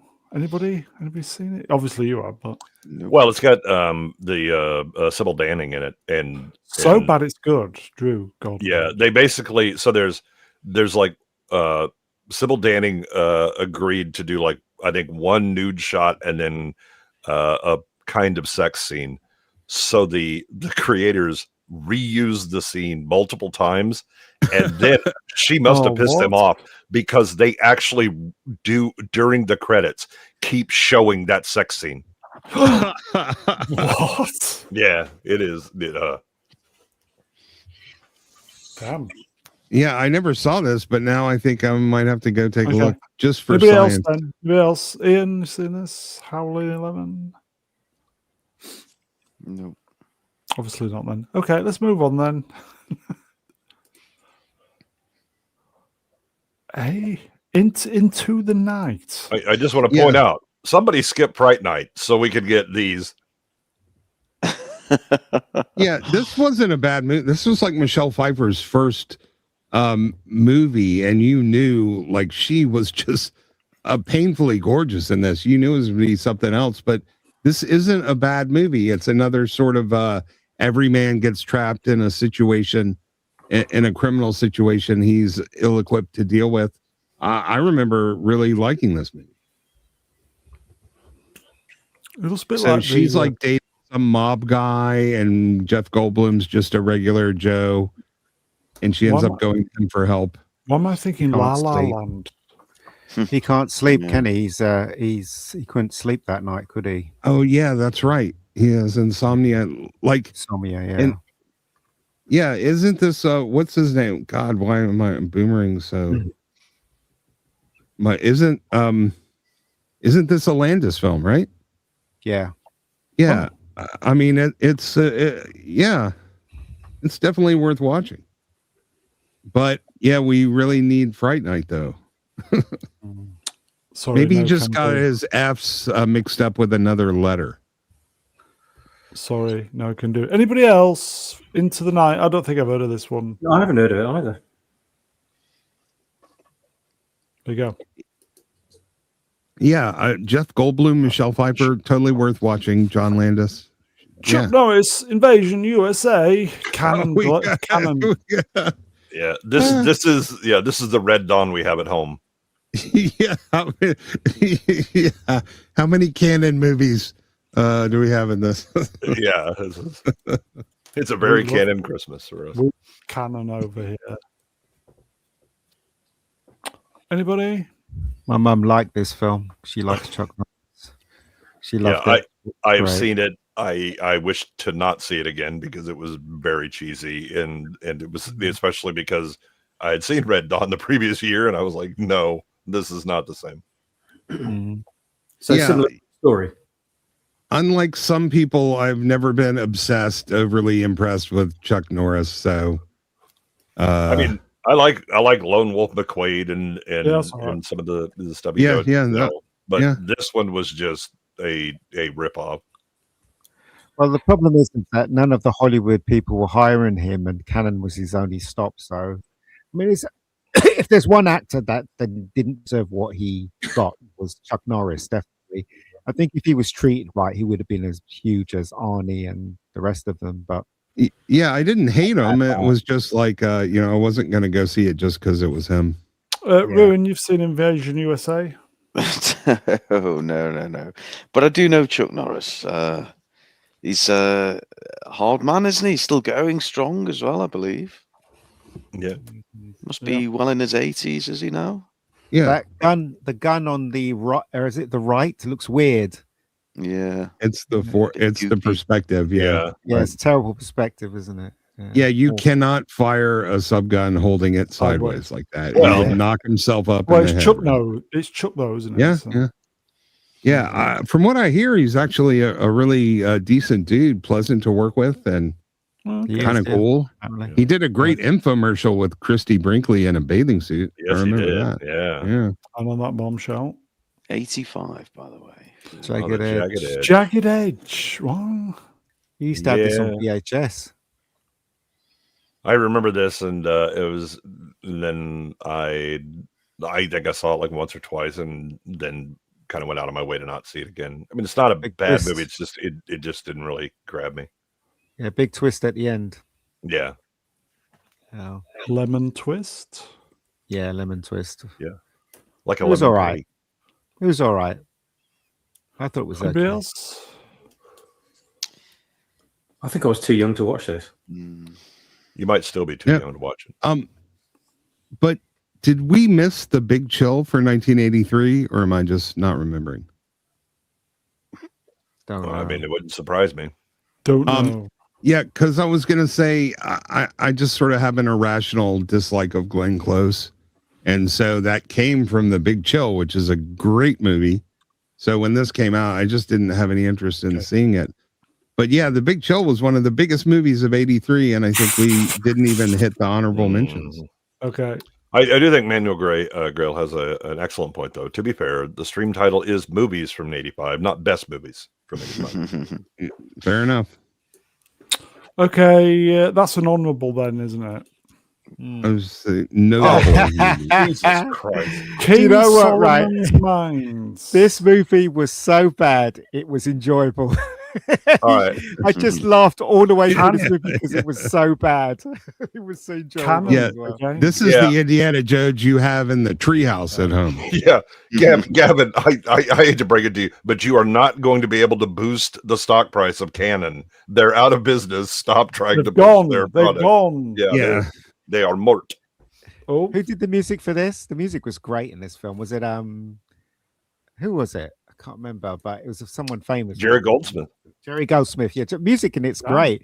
The film is very silly and it's so stupid. You just laugh all the way through it. Yeah, this Entertainment is value a high on so this one. bad it's good movie. Yeah. Yeah. And Goldsmith has done, so many scores, and he always does a great job. So that's Got not Salah in surprising. this as well, isn't it? Salah from Raiders of the Lost Ark. He's in it. He's the main villain. Yeah. Yeah. And Sharon Stone, she's in it as well. She Really? looked gorgeous in this film. Yeah. Swappers, you remember this one? I don't think I ever saw it. I only saw some clips of it. I never watched it. So is this another homework one? No. No, hell no. I mean, if you Hell wanted to no. be sure. This is the Really? cheap version of Indiana Jones. Cheap version Yeah. of Raiders of the Lost Ark. Kind of got that from what I saw, but Sharon Stone running around in shorts. Sharon Yeah. Jones. Yeah. I'd watch that. Ruin? Yeah. No, big fan of Indiana Jones, but I don't know this one. I mean, it looks like a rip off of Indiana. I Shy know this. Talk. Shy Talk. Shy Talk. Well, it was all right. I didn't. Hour. Man. Oh, I like Lady Hawk. Did you? Quite a bit. Oh, okay. First of It was all, all right. this would if you want to see Michelle Pfeiffer look hot, this is the Yeah. movie to watch. Absolutely. And yeah, Rutger Hauer is really good, and Matthew Broderick is Yeah. he's Yeah. really good in this. Who directed Lady Hawk? Richard Donner. Richard Donner. Richard Go Donner? on, say it. Fuck. Wow. No, this is a Yeah. very well-made fantasy movie that's What- absolutely enjoyable. You know, It's not Richard- gonna. Go on. You know say Richard the Donner? joke. I'm waiting for Yeah, the- yes, the this is before the kebabs. Yeah, pretty sure. Yeah.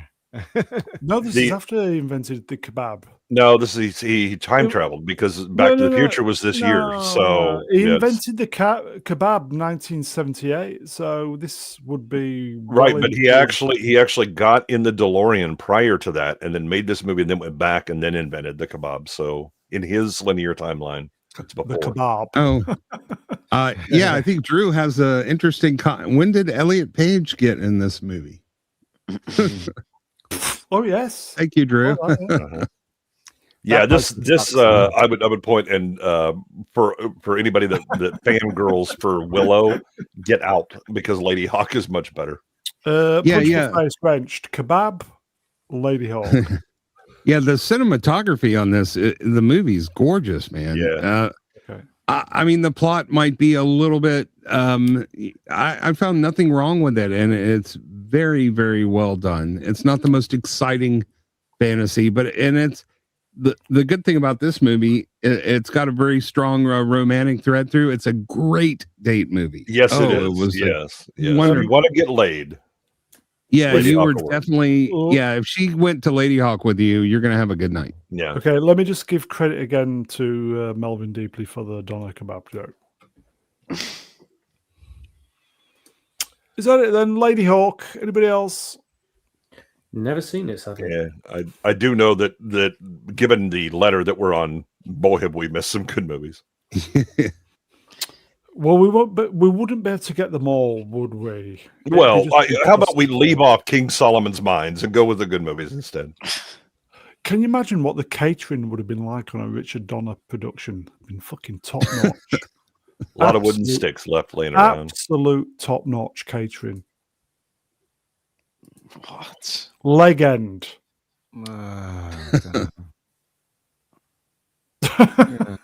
Okay, it was just Ruin, could you go ahead and take over the stream again? We're Yes, just like it's, A ruined takeover. Yes. Yeah. I don't know this one. I mean, honestly, It was all right. Richard It's Page Tom is shit. Cruise, Well, isn't it? Cruise. It Yeah. It This is a depends Ridley which Scott of- movie, and Yeah. so there's two different versions. There's the U.S. and the Euro version.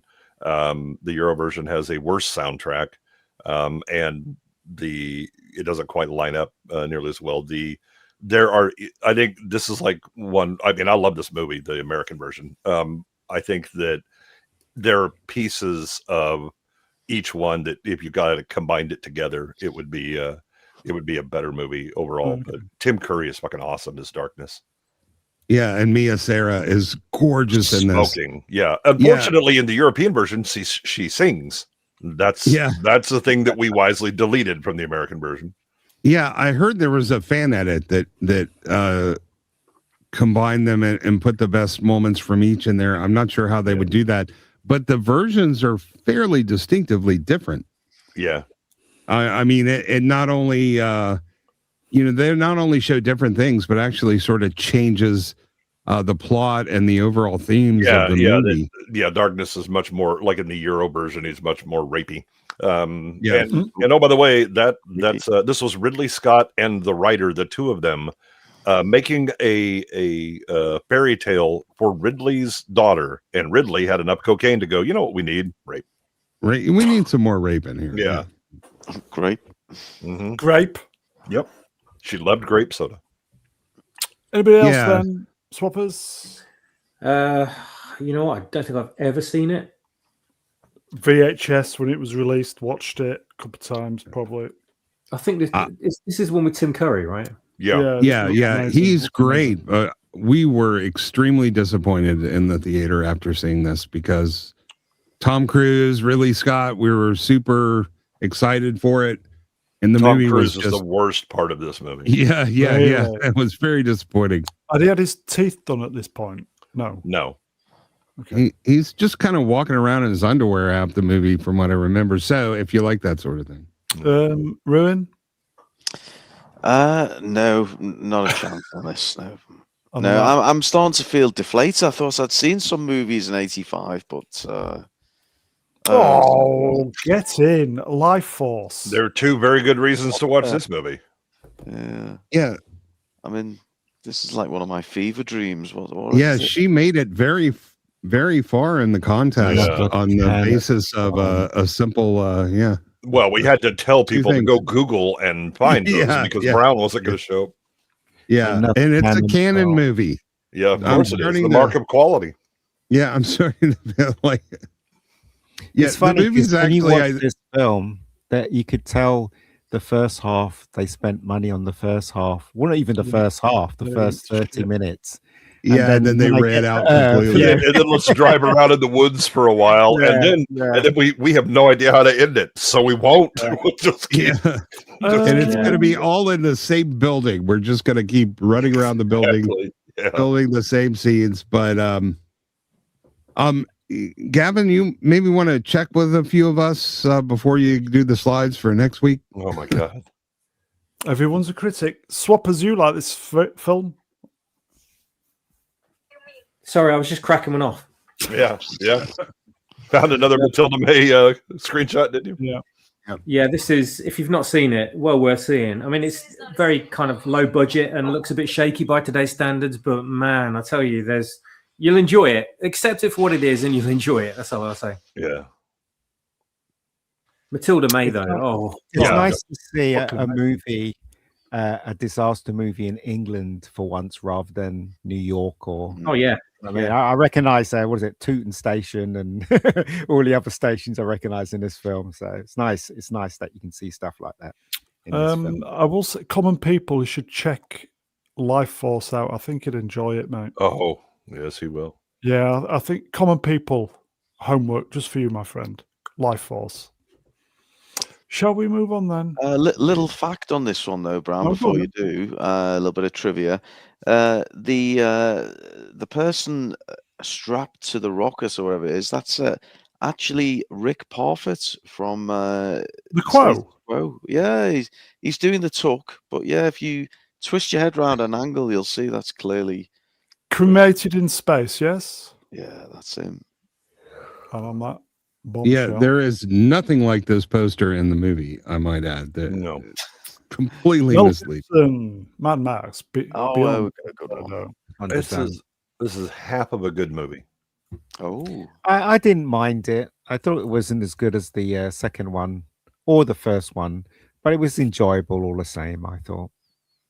Yeah, it gets a bit camp. I mean, but the ideas behind it are good. And you know that Max is then, you know, having to deal with well, also you get the escalation that this is when, you know, there's actually been a nuclear war. and because each one the disaster is kind of getting worse as he goes along.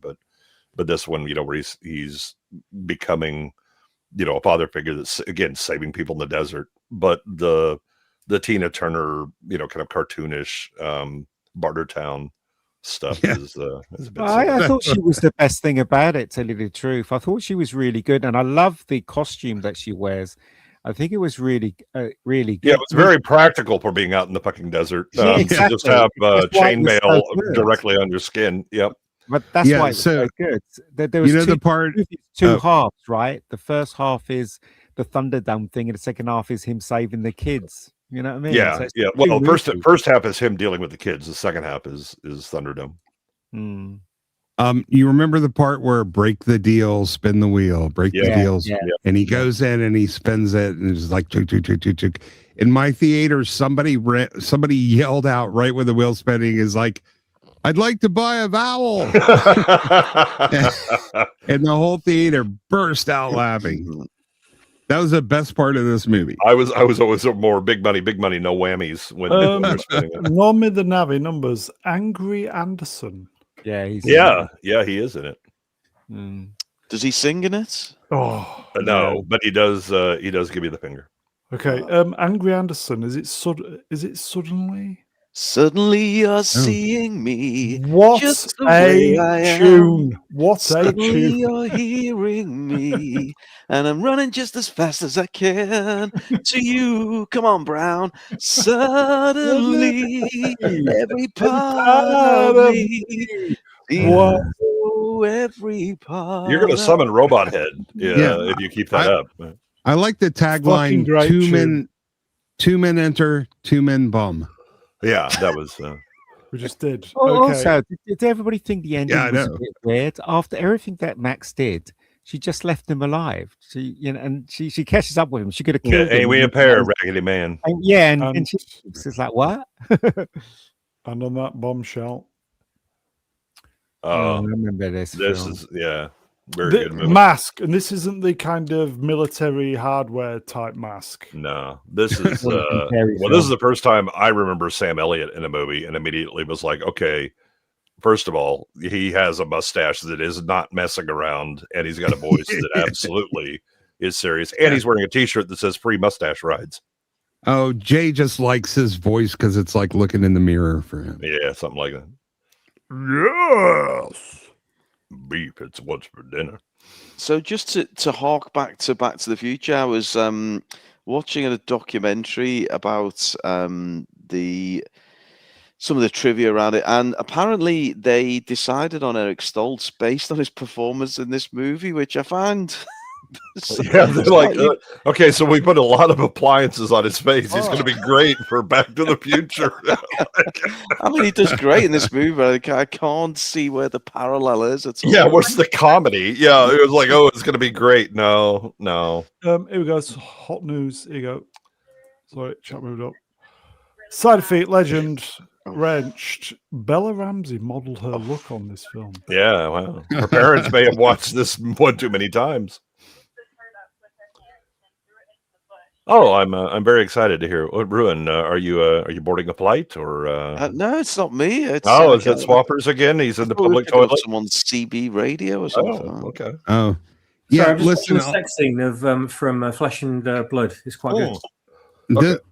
This is a great movie because I had no interest in I had no interest in all this, in any of it, and I still really enjoyed watching the movie. Yeah, it's all right. Cher was incredibly. I'm not really a huge fan, and for her contributions in auto tune, I feel like she should be in jail. But she is just wonderful in this movie. Pete Arrington, numbers low. Peter, Elephant Man in LA. Basically, Yeah, kind of. But I mean, this is because this came out when I was like 15. And it's nothing that would have interested me, and it happened to be on HBO, and I started watching it, and I had watched it all the way through, and then would watch it several times because he really is.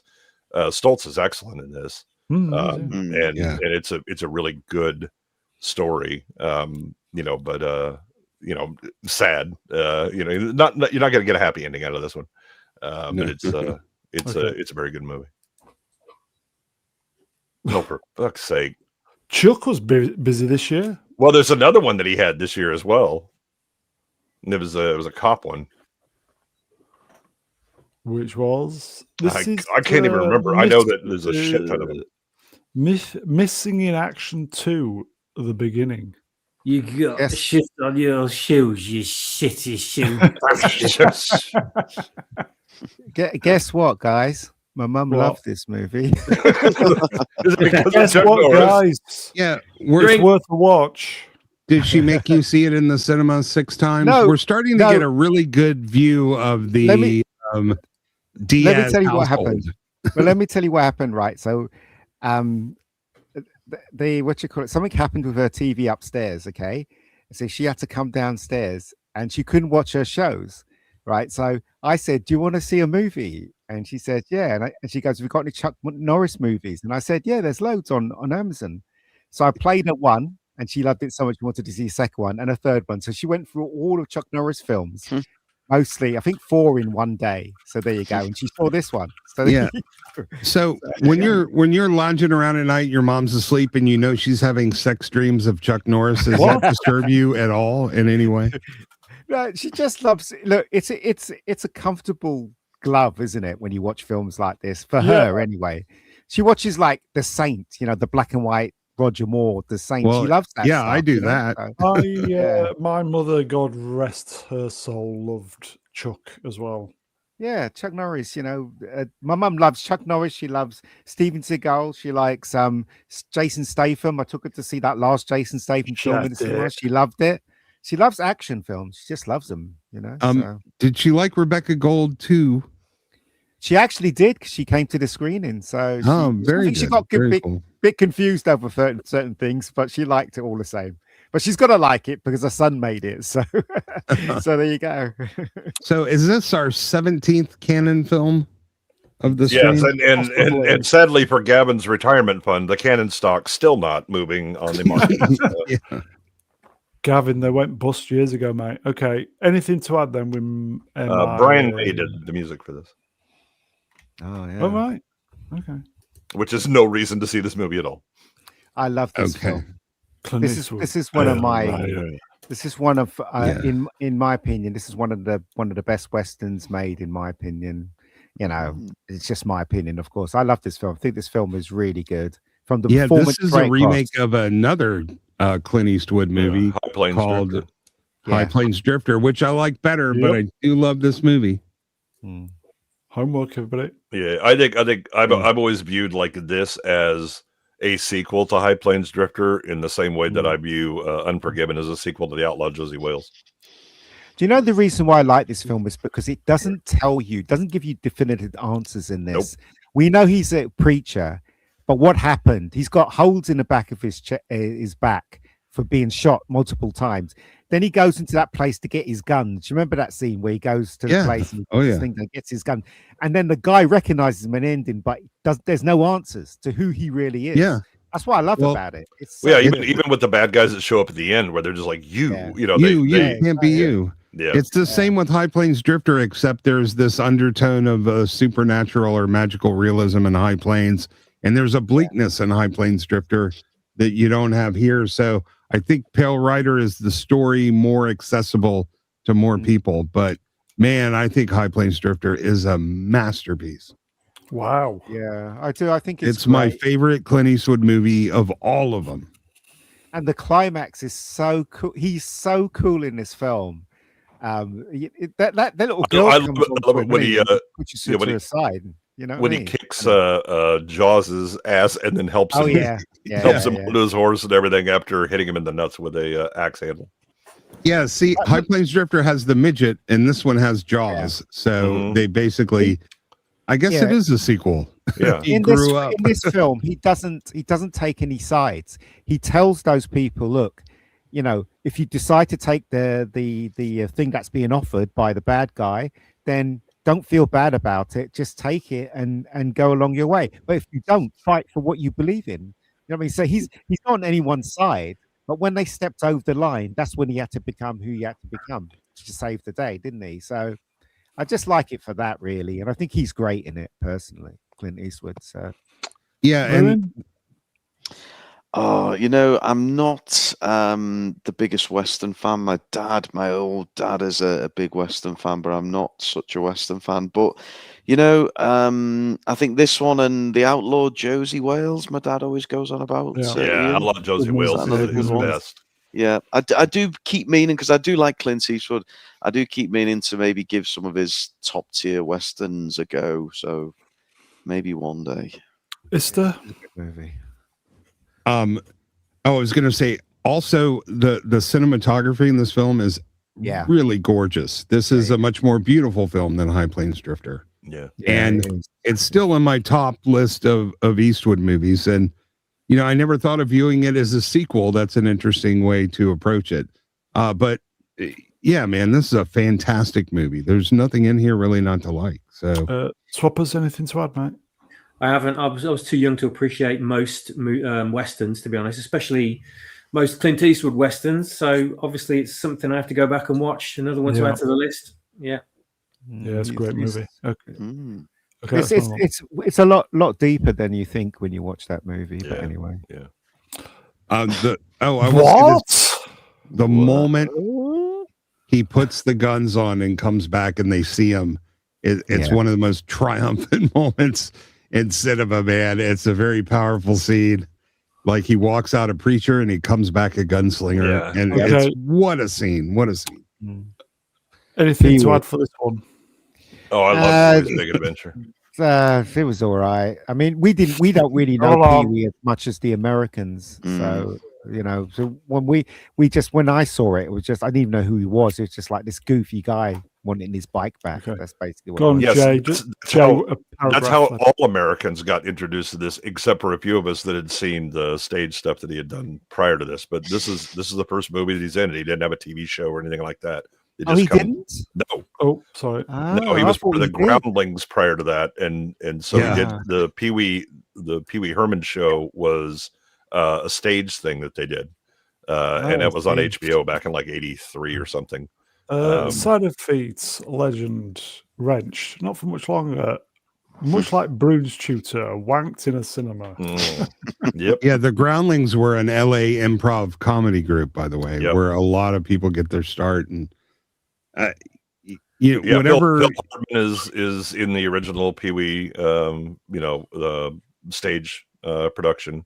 He's Captain Carl. They have a bunch of people, but Pee Wee's Big Adventure. I mean, you have Tim Burton coming out and giving this kind of surrealist view of a child's view of what being an adult is. And that's the thing that sticks with me, the consistency of tone throughout this. I mean, if you just look at it and go, well, this is a grown-ass man, what is he doing? It's silly. And it's like, yeah, but it's what a child would think adulthood is like, right? That I just get money. I don't have a job, but I have money in a house, and I can build a breakfast machine, and the most important thing is my bike and all that.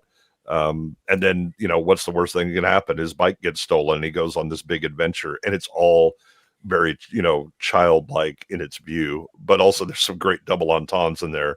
Everybody I know has a big butt. Let's talk about your big butt. And then her boyfriend hears that and comes in, Andy. This film got him Batman, didn't it? Because he was on Batman, then they fired him, and then because this film was a huge success, they went back to him for Batman. So if it wasn't for this film, he would never have got Batman. Yeah. Okay, let's move on then. Police Academy 2, their first assignment. Swappers? Yeah, love this film. Thought it was great. I watched the first one before. It kind of came around just after the Porky's movies, didn't it? The Police Academy series. And they're very much in line with that kind of humor. So I was well up for watching these, to be honest. And Police Academy 2 was great. Was that the one with it started off, I can't remember now. Was it the one that started off with the guy locking up his shop, or was that Police Academy 3? It might have been 3, actually, that one. He's got like a robot dog barking and the picture of Clint Eastwood. LaSalle's brother, wasn't it? Pete LaSalle. Was this this second one had 2 cast members missing? It had the boss that was in the first one. He was missing. They replaced him with somebody else. And Kim Cattrall was missing from this film. as well. Yeah. I think it was 2 people missing. Oh. Yeah.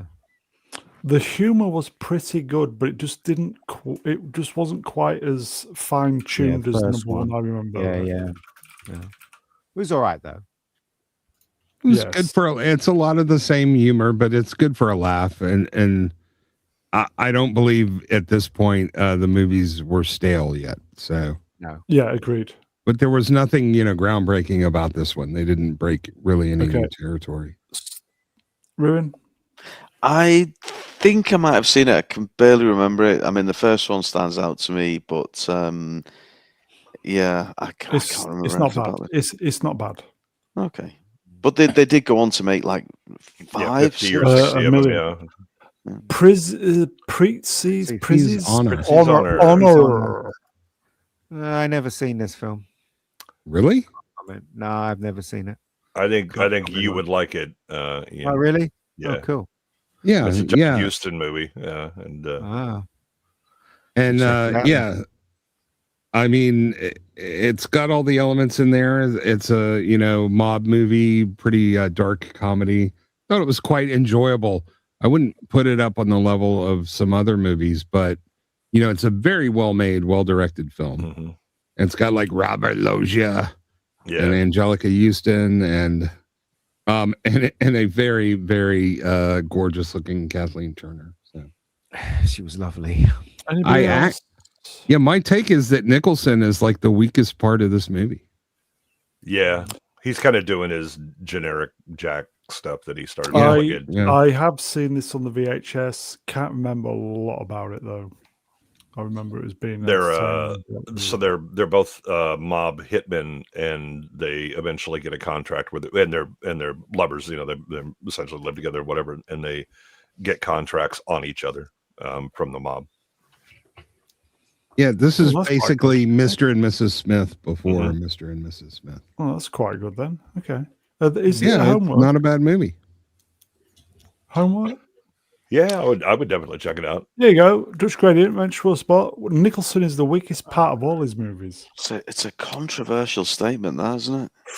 I mean, No, you can definitely say that a majority of his movies he is. Now there's a few that Yeah. he absolutely carries, but he kind of fell into just sure. like he flanderized Yeah. himself. He just became Okay. carried. Yeah, that statement is somebody who never watched The Last Detail. So Mm, The What about Shining. One Flew Over the Cuckoo's Nest? You surely got to. yeah. yeah. Yeah.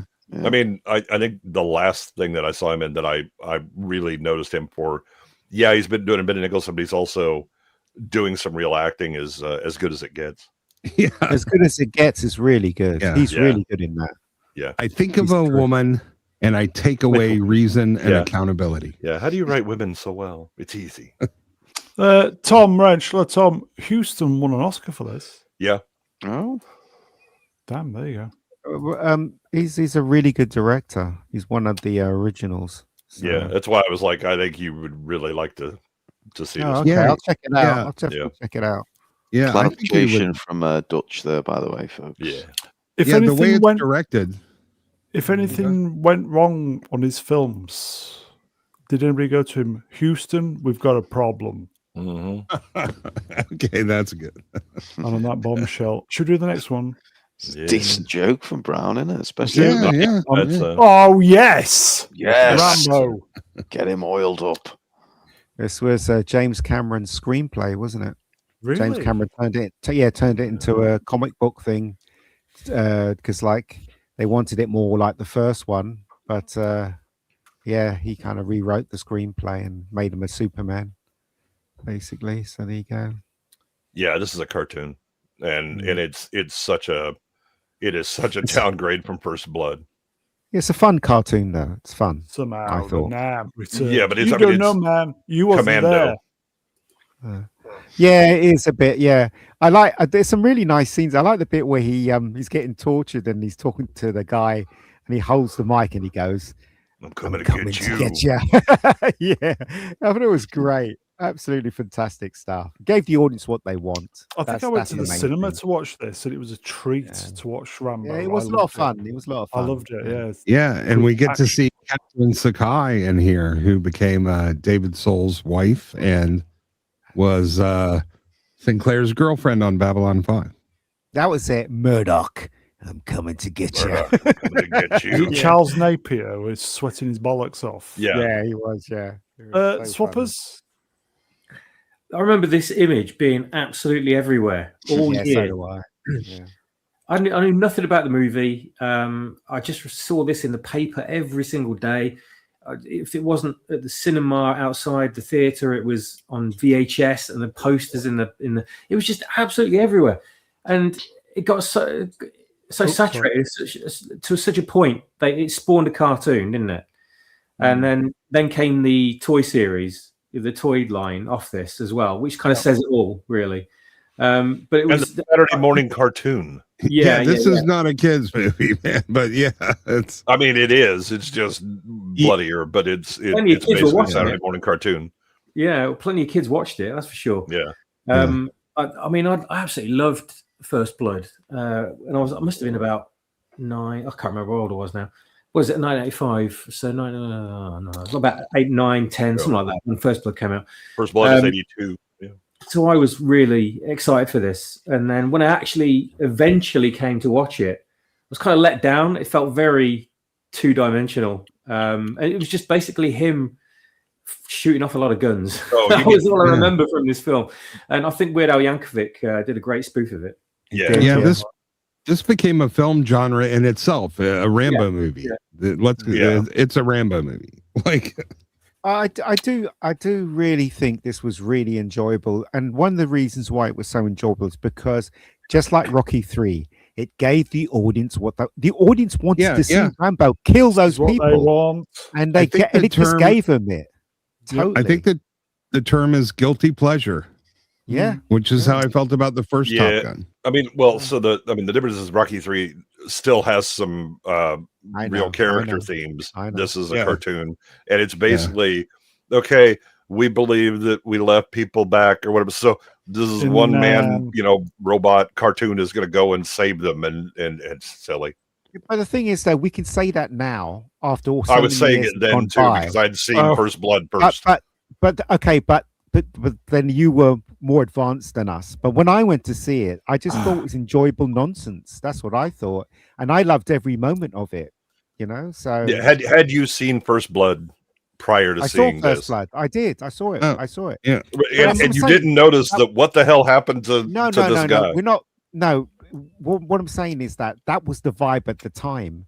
With everything, but every year there had a vibe, and this was the vibe. You had Commando beginning of the year, and then you had, I think it was beginning of the year. I don't know which one came first, but that was the vibe of action films, and audience loved it, and they went to see it. And I got to admit, when I saw this film, I had fun watching it. I thought it was a lot of fun. It was stupid, but it was fun.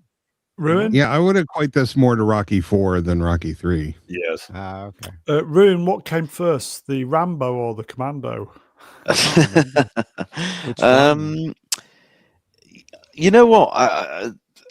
Not to change the subject too much, but I remember the computer games more than the movies. I played these games. Software. Was it Ocean Software? Yeah. Yes, Ocean, yeah. I played these on my Amstrad CPC computer, and a lot of fun. Yeah, remember both these, Rambo and Commando. They're great games. Definitely seen First Blood. I can't remember, possibly, probably, but yeah, it doesn't really. It's just Stallone, semi-naked, was this killing one people, with basically. the really nice sidekick?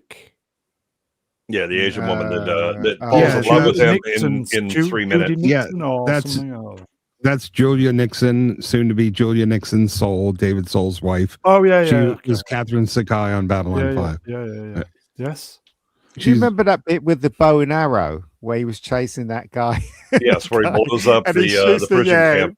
Yeah. He then proceeds to kill all of the people that he allegedly saved by shooting an RPG with the backblast pointed at all of the people that are still in his helicopter. We've got some chat, folks. Dutch Gradient Range for a spot, $2. Thank you, my friend. Anyone remember the Rambo cartoon? Yeah, the Saturday morning cartoon. They actually made the Rambo cartoon. Yeah, weren't we just talking about that? As like, yeah. So Yeah, that's why I was saying this thing. I mean, it already was a cartoon. They just kind of dialed down the violence a bit and put it on Saturday mornings. I mean, I'm if I loving look at it Dutch now, Gradient's logo, by the way. Look at that logo. His own logo is like a superhero. yeah, It if is. I look at it now, though, I probably agree with Emperor that the film is a cartoon and stuff like that. But if I go A back, bit. when I was in the cinema, I was lapping it up. It's just Yeah, same just here. I lapping love it up. I love Yeah. Here we go. Oh, Now this I've is seen another one of it. my favorite. Real genius. oh, I I don't love know this what this is, but go on. I've seen it once. I can't remember it now. Oh, you've not So- seen this, Brown? I have once. I've seen it once. Is No, that okay. is Val Kilmer? Yeah. Yeah. Okay. I've not seen this. Well, you put that down as homework. Yeah. Yeah. Or there's- if I there's- have, I zoned out. So it's set at essentially like MIT. I think it's California Polytechnic or something is what they call it. And the guy that was the EPA guy from Ghostbusters is in this, and he's a professor who is recruiting the best minds, and they're doing research in lasers. But it's basically all of these geeks who are many of them very young and brilliant but socially awkward, trying to do this work for him, and then also trying to grow up and all that. There's so many great lines in this, and Val Kilmer is just killing with the delivery on this stuff. I mean, Top Secret I love, but this one I think is even better. And so is there anything I can do for you, or more to the point, to you? Just let me know. Can you hammer a 6-inch board through or 6-inch spike through a board with your penis? No, not right now. Girl's got to have her standards. I was thinking the immortal words of Socrates, who said, "I drink what?" What? Ruben, you're a fan of Kilmer. You've definitely seen this one. I am a fan of Kilmer. I haven't seen all his works, and this is one of them. It never even come onto my radar, this one. But no, write it down. You will love it. Really? Yes. Okay. Yeah. I've been giving myself shock treatments. Well, up the voltage. Yeah, it's a really fun movie. It does have a little bit of like real serious adult themes in it, and it's about the military industrial complex. Yeah, absolutely. It's big. Yeah. It's a very charming movie, and there are so many. God, we used to walk around quoting this. Kent, wake up, Kent. Yeah. And Kent, stop playing with yourself. It really is God. Yeah. Anyone else? And I was finishing up my degree when we saw this. So it's very appropriate to somebody getting an engineering. Yeah. Also a great soundtrack. Yep. Ian? Well, I haven't. I seen it, but I can't remember it. That's my problem. I can't remember it at all. Okay, Swappers. Never seen this. This Not is probably ringing bells with me. first time I've ever heard of it. Oh, it is. It is fantastic. Okay, Jay, why is that toy on your head? Do what? Why is that toy on your head? I don't remember. Oh, because if I wear it anywhere else, it chafes. Yeah. Yeah. Homework then. Okay. Yeah. Oh, Oh. this is what costs us King Conan. Yeah, that's true. Yeah. This film sucked. I thought. Yes, it did. Yeah. Is this canon? No, Yeah, and talk about a waste, because Ennio Morricone is doing the score and all that, and we still get this steaming pile. Poster's great. It's just a bit of a shame. Yeah. Shame about the contents. Okay, then. That's not even honorable, is it? No. Oh my God. This is an absolute nightmare fuel. And it really it's such an interesting way to recontextualize Wizard of Oz, and not just here, let's do something cheesy or whatever. Gary Kurtz was involved in this, wasn't he? Oh no. This is weird. I didn't know it was so long ago. I didn't know it was 85. I thought it was, in my head, it was like early 90s or something. But yeah, you're right. Absolute stuff of nightmares. I mean, those guys with the wheels on the hands and feet. Oh my God. Yeah. Yeah, crazy. But what I mean, just I don't know. I put it in the same kind of category as Labyrinth and a lot of those other crazy films where it's just like weird stuff out of a dream, and I don't know, something really escapist about it. I really liked it actually. Yeah. It was very dark, wasn't it? It was Yeah. a Yeah, really it did have a dark dark movie. edge. Yeah. Yeah. I really There's, want to see this. Never did get to see it, and I really do want to see it. Oh, you really should watch Oh, it. So yeah. just honestly, really, genuinely watch it. They had a yeah. whole section on Blue Peter, and the guy that was in Blue Peter, I think he was the guy that was in Flash Gordon. He played TikTok, and he Oh, no had to walk backwards, and he had a little TV inside his bum. So when he crouched down, he looked at the TV. He could see where he was going as he was walking backwards. Yeah, so he played kind of TikTok. Yeah, so. I think I love remember TikTok. Yeah, he's I great. think I remember that being on Blue Peter, you know, Ian. That It was on Blue Peter. yeah, Peter Duncan, wasn't it? Peter Duncan played. Peter Duncan, yeah. Played the little lad in who got killed at the early on in Flash Gordon, really. Yeah, the tree thing. Yeah. Yeah, unlike Snow White, this is nightmare fuel that's actually worth watching. Yeah. I do think it came out a little bit more of an adult movie than they intended. Yeah. Yeah. I wouldn't let my kids see this. No. I mean, maybe if they were bad and you wanted to make sure that they were terrified of anything in the closet or under the bed. What was that? Fraser? What's her name? Fraser Bulk. Whatever her name is, the girl. She what's the little girl's name in real life? She went on to be in what's that film with the three witches, the three teenage witches? The Witches of actually Acolyte. Yeah, that was it. No. The Craft, yeah. The Craft, that's it. The Craft. Yes. Okay. Return to Oz, everybody. Oh, now we're talking. Now we're Which talking. version? Which version, Now though? we're talking. Normal version. Normal Rocky version. 4. It's my favorite Rocky movie, and I Oh, know yeah. I people love say it. Rocky Love 3 it. and Rocky Yeah. 2. But My Yeah, favorite Rocky movie. Shortest Ian, that's film ever. Fairuza Balk, by the way. Fraser Bulk. Yeah. This is the shortest Rocky movie ever. And the best. It should have been coincidentally. shorter. Yeah. Just a montage, which was just incredible. That should have just been the movie.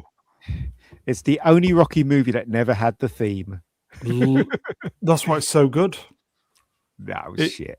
This movie is shit. Stop Subverted it. our It's expectations. absolute shit. No, it's We were absolutely going shit. into this movie expecting the theme, and we didn't get it. And it's like, respect. Yeah, so instead he was like, well, I was going to do the theme, but instead I'm going to end the Cold War because the Soviet Politburo is going to get up and clap for me. It's You know what? The way things are today, we need Rocky out of retirement to sort that out again. It's a very silly Unfortunately. movie. Yeah, that's ridiculous. Yeah, it's a very silly movie. What if I prefer the remake, the version that he put I've out. got it.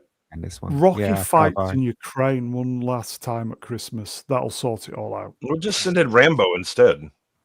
Yeah. No, Rocky. No, I don't But want him you to know- talk to them. I want Rambo to go do it. Do you know what, right? He really looked good in this film. Yeah. Stallone. Everything from Yeah, peak he from his did. Yeah, peak steroids are a hell of a hair, drug. everything. He looks so good in this film, and also Apollo Creed looked really. The guy played Apollo Creed. I mean, yeah, obviously bulked Drago. themselves up. he always Yeah. looked good though, didn't he? Yeah. Carl I mean, Weathers, yeah. the irony, because he clearly was heavily juiced up Stallone, but the irony that the storyline was he was all natural and the Yeah, Russian he's was the one fighting. injected. Yeah. Yeah. But he was never. I mean, I think I watched Rocky 2 recently. It was just kind of on, and I watched it. And it, and Rocky 5, bizarrely. The one with Tommy Morrison. Yeah. But what you realize is Stallone, there's no way Stallone was a heavyweight. Yeah. He clearly wasn't 6 foot, and he's not got the build either. But Yeah, I mean, No, if he just- was like 6'3", okay, but no.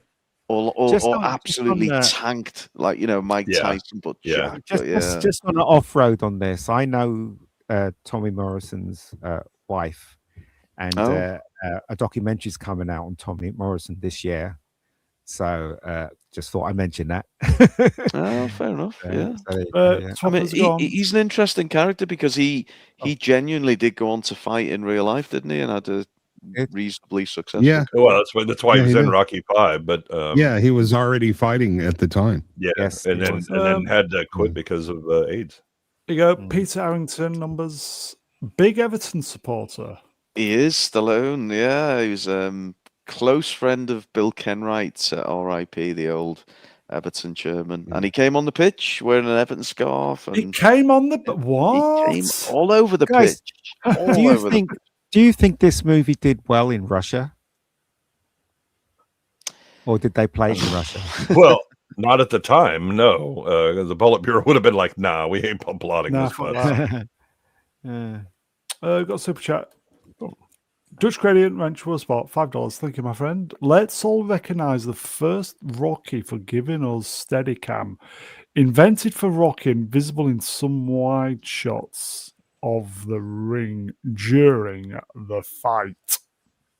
Really? Yeah, I don't think that's Wow. true because No, the I don't think it's Steadicam was true used either. in Marathon Man and as early okay. as 1976 and Bound for Glory. And also used in Halloween as well. Halloween was one of Yeah. the very first time they used Steadicam. Yeah. So yeah, I don't think that's Uh, true somehow. Oh, give Swappers. Dutch his money back for that I one. will do. Swappers Rocky 4. Yeah. Fantastic film. My favorite Rocky film. Yes, Brown.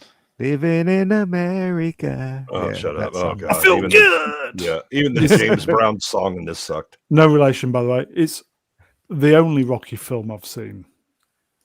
There's a really good song on the soundtrack that I've only just discovered recently. Someone online did a cover version of it, like a 90s new metal cover version of it. It sounds absolutely amazing. I can't remember the title The of it. Rocky 4 soundtrack is fantastic. Yeah. Santa Claus the movie. Are you kidding? Oh god. Hated this film. Pablo Burns, Numbers Wrench. Great stream, guys, but it's time your farts retire. I was up early this morning. Yeah.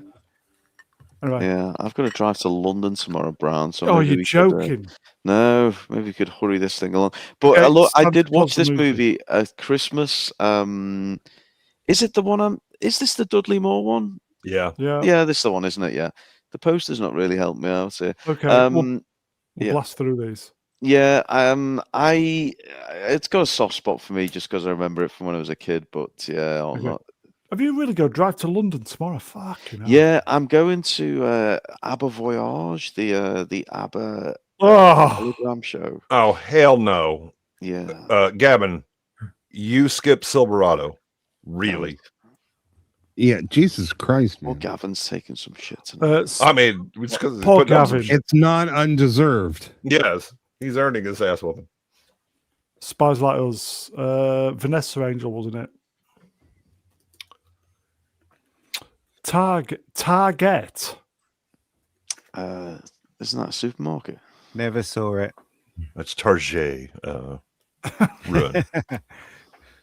Next. Teen Wolf. That was a lot Oh, of I fun. love this movie. Yeah, it's a lot of fun. I won't dwell on it because I know we're pressed, but I really like this movie.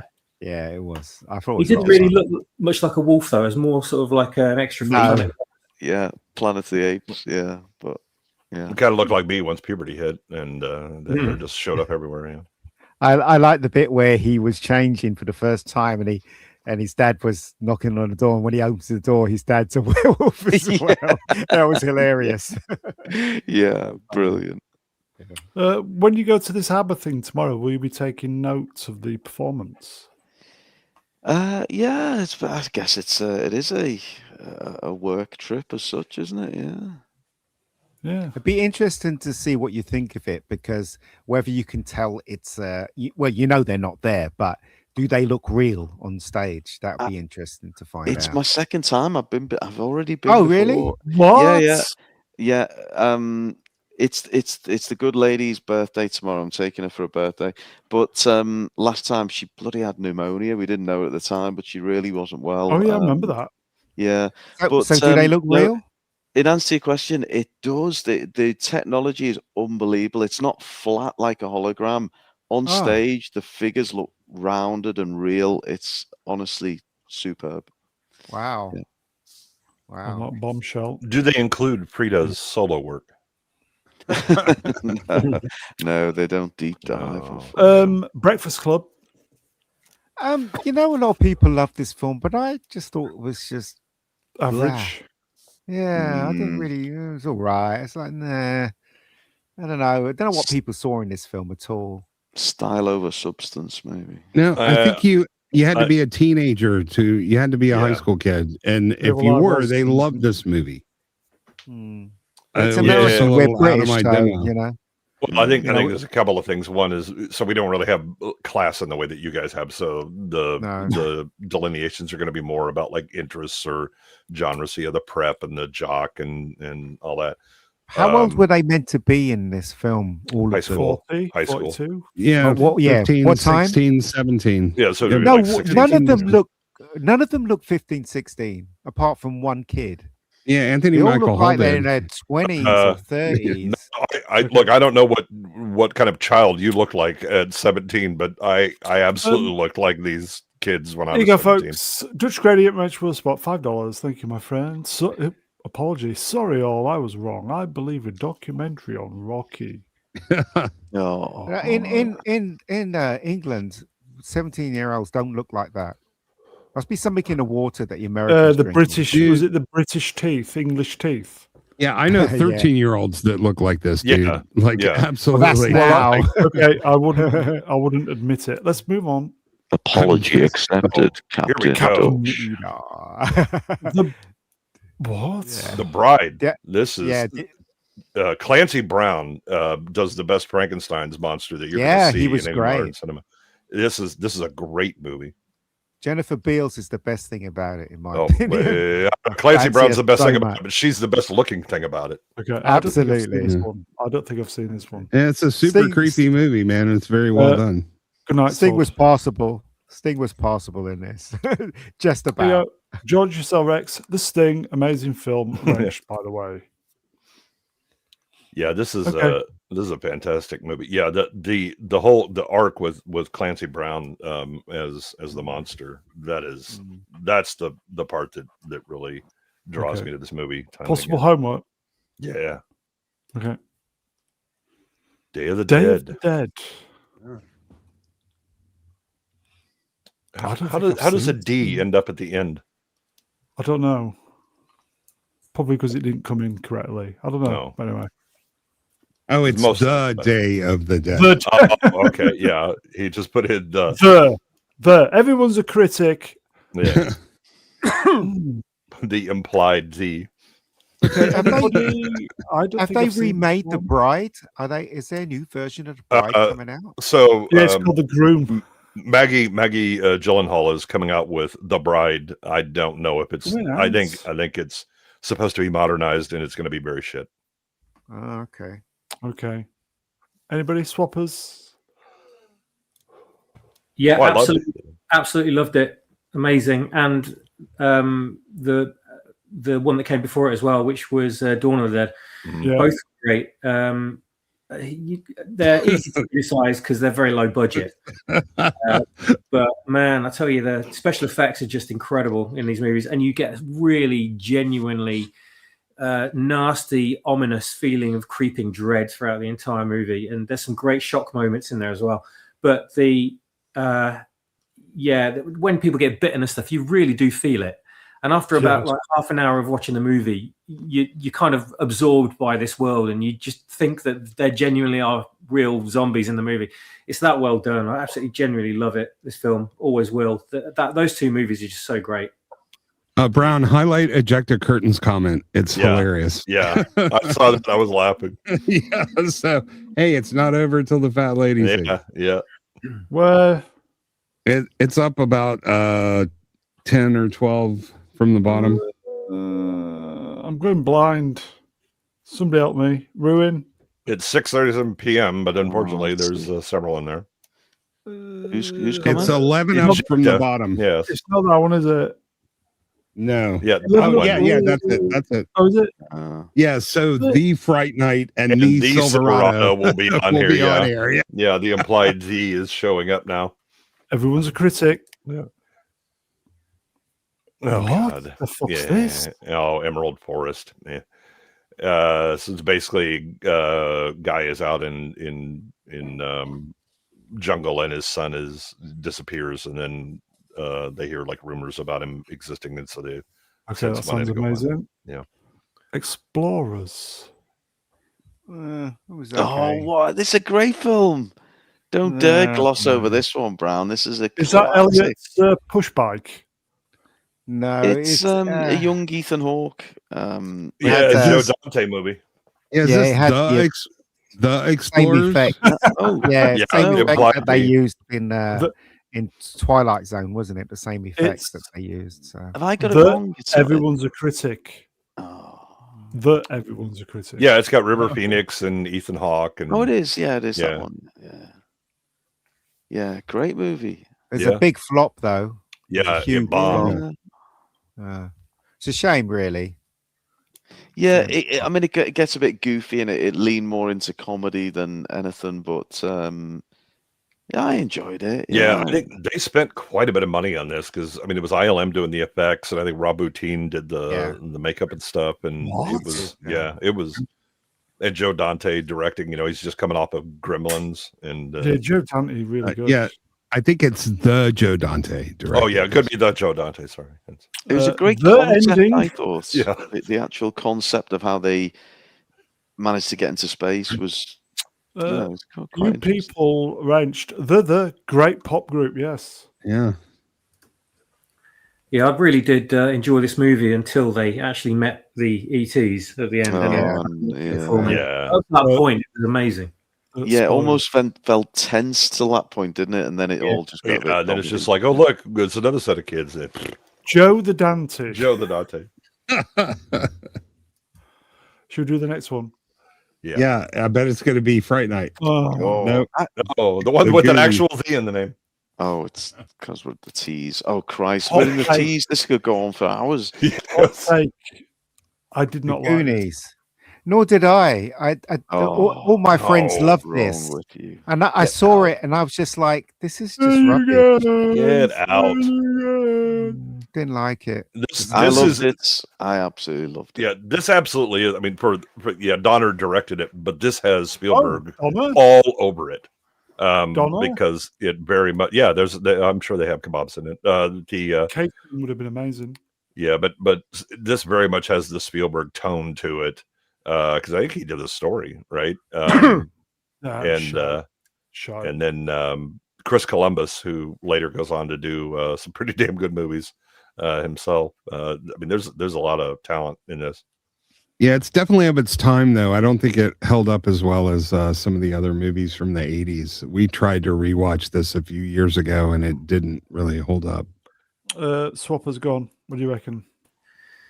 Well, all my friends really loved it, and when I came to watch it, I was kind of, it was all right. It was kind of in a similar vein to Indiana Jones in a way, with the kind of spelunking kind of adventure, but it was just lacking something. It was, I don't know what it was lacking, but it didn't hit the mark for me, really. Maybe there was there wasn't any supernatural elements to it, which I think it might have needed. And because I was always into that, and whenever a film kind of leads up to something that might include that and then doesn't have it, it's always a big letdown for me. So it would just never quite hit the boil for me. But I can understand why people like it. It's just not really one of my classics personally. Come on then, Ruin. Why are you Yeah, liking it? well, I just really loved it. I loved it as a kid. It was just a great kind of adventure movie. I loved the Chinese kid with all the gadgets. The hot girl. The fat kid does the truffle shuffle, just the pirate ship, you go on and on and on. What's funny though is when it's showed on TV now, it's so heavily edited because first of all, there's an opening sequence where one of the Fratellis, one of the bad guys, hangs himself in prison, which they obviously have to cut. They cut the whole scene. It makes no sense. You're watching it, and because they've cut this scene, and then a little while on, there's Mouth has a whole sequence where he's talking in Spanish to the housemaid, making all these gags about drugs. And again, they don't translate the Spanish because it's all drug references. So it really doesn't work when they show it on TV. But that said, look, it's a good, fun adventure. I've watched it recently. I still liked it. I still thought it was great fun. Are you describing Martha Plimpton, a 14-year-old Martha Plimpton, as the hot girl? Well, when I was also 14, yes. But it's Martha Plimpton. Totally agree. One. The hit. I mean, wait till you see Mosquito Coast, Ista, where she says, "I think about you when I go to the bathroom to River Phoenix." The hit. I haven't seen this one. No. I have any idea. No, okay. I haven't seen it.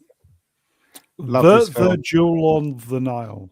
Yeah, I like this film. I if I saw it again, I'd probably have some issues with it. But when I saw it in the cinema, and it was a packed cinema in those days, cinemas were always packed when these films came out. I just loved it. I enjoyed the ride, the whole movie. Just thought it was a lot of fun. Yeah, I think it's a step down from Romancing the Stone, but it's still pretty adequate. Yeah. Okay, so that's an honourable. European Vacation. There's another implied D. So this, this was a definite step down from the original Vacation. Yeah. Okay. The bit where they were riding around in the circle in the car. Look, it's Big Ben in Parliament. Yeah. He's stuck in the roundabout. Stuck in the roundabout, yeah. It's quite funny. The Mean Season. Oh, The Mean Season. Man, it's been a long time since I even thought about this movie. Yeah, same here. Wasn't it about a serial killer and he was from the press or something, wasn't it? I can't remember. Yeah, Kurt Russell's he's the reporter and he's trying to unveil a serial killer or something. And that serial killer started to lock onto Hemingway, Mariel Hemingway. It's been a long time since I've seen. I probably only saw it like once or twice. Mariel Hemingway looks like somebody else who I can't put my finger on. Well, she was in Star 80. Yeah, but the way she looks there, she looks like another. It's just a terrible poster. Oh, stupid angle they used of her. It's gonna bug me now, that is. Yeah, I wouldn't say she looks like Dorothy Stratton. Okay, let's move on. Never heard of this. What is this? Is it science fiction? This is not never heard of it. Yeah, this is a really good movie, man. It is a science fiction movie. I think it's Australian. It's about basically the military is inventing this thing that would power planes in the upper atmosphere, and when they turn it on, all of the population disappears except for a few people. There's a reason for it, but I don't want to say why, and it's basically about the people in Australia, finding out who was still around after essentially most of the population, all of it vanishes. I think I have seen this, but not Z3PO Wrench. Great movie. Yeah. Frank Walker. Bored me to death. Wrench. It's slowly paced, but it's about survival and paranoia and trusting strangers, and there's an overall mystery. The payoff is worth it, but I will say it's a fairly slow burn movie, but I thought it was absolutely brilliant. Yeah, I only vaguely, and I think I saw this once, and it was like a late night cable kind of thing, and it's an inspiration for Plur One Bus. Oh, so they have non-consensual sex with the entire population of the world? Return. Well, the ones that are left. Yeah. Oh, is this the one where the punk rockers have sex in the graveyard? Yep. Yeah. This is basically a soundtrack with some pretty cheesy movie attached. It's a zombie music video. Yeah. Oh, I can't remember this one. Anyone? No. Yes. No.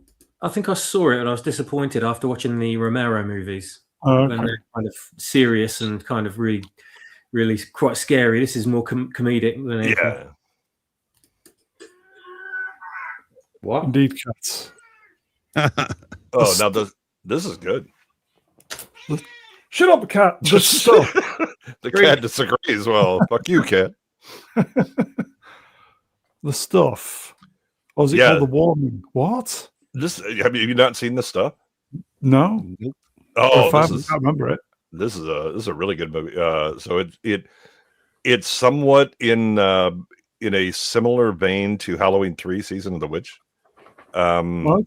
But it's the idea that there's big Conglomco is putting they sell this stuff. It's called the stuff, and what they jizz. find out is that it's actually because everybody they love it, they eat it all the time. It's really addicting, but it's also a living organism, and it begins to turn them into things. There you go. I was always Anybody intrigued by the poster and the trailer, but I never got to see it. So this is definitely one to watch then. Yeah. Hmm. It looks like early Photoshop twist filter.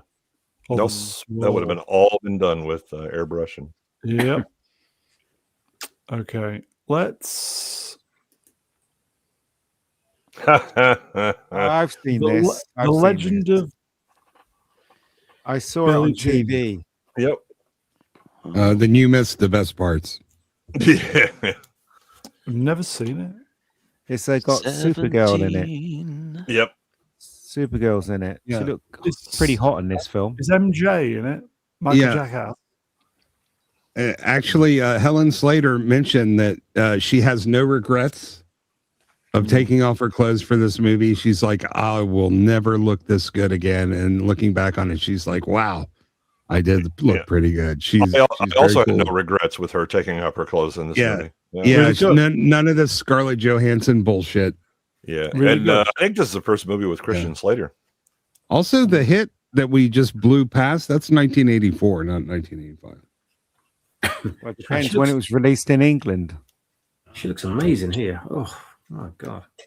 Yeah, she's John- amazing. She looks amazing in the film as well. If you watch the Yeah, film, she gets pretty hot naked. in the Yeah. film. Yeah. John Z. Wrench or John. I think I got bored as hell and fell asleep. Yeah, this is not a good movie. No. But yeah, she is definitely worth seeing. Yeah, I'm sensing a theme in Helen Slater movies, come to think of it. Yeah, this film isn't very good, but she, again, I would say this again, she is hot in that movie. Oh In yeah. the movie. Yeah. I'm with Dutch Gradient. If we do have another slide come up that we're gonna skip, we'll just talk about Fright Night or Silverado. Except that I have seen this movie. Ian loves this movie. I do. I think this is To live and die in LA. Yeah.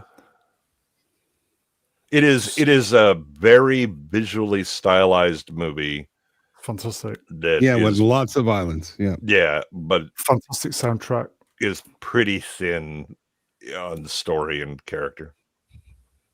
Yeah, I won't disagree. But we did really seriously enjoy it when it came out. Yeah, They were it was making just up it was as they went along, though, weren't they? They were making up as they went along. yeah. It was definitely worth the $5 it cost to see it, Yeah. because that's Great what film. movies used to cost. Wang Chung. Everybody Wang Chung tonight. Yeah, the To Live and Die in LA is the much better song from To them. live and die in LA. I know absolutely nothing about this film. Who's in it? Fantastic. It's William Friedkin directed it, and William Friedkin was in an experimental way in those days, and he used to shoot the first take only, and they used to ad lib the script as well. And Willem he just went with Dafoe's the in it. first take. Yeah. And And then it it's has got a the, really it is a Sorry, guy go from ahead. Manhunter in it as well. yes. Yes. Guys, I'm gonna say, yes, Yeah. Homework. It's Yeah. a great movie. Yeah, William Really Peterson. shocking. Don't spoil it. in that. Yeah, in that film, and you just think, what the fuck? Fantastic. Yeah. Yeah, I will say that I am not going to endorse it to the level that Brown does. It is, however, an excellent dark music video. Hmm. Wake up, stop dreaming. Yeah, and It's, speaking of Newton's experimental, again, it seems like they like to put a lot of words on the movie posters in 1985. Yeah, they do. Volunteers. Yeah, this movie. Ruin, sucks. you'll have seen this one. John Volunteers. Hanks. What? I mean, is it John Candy again? It looks like John Yeah. Candy. Yeah. Is Tom it Hanks and Tom John Candy. Hanks. Doesn't look like Tom Hanks.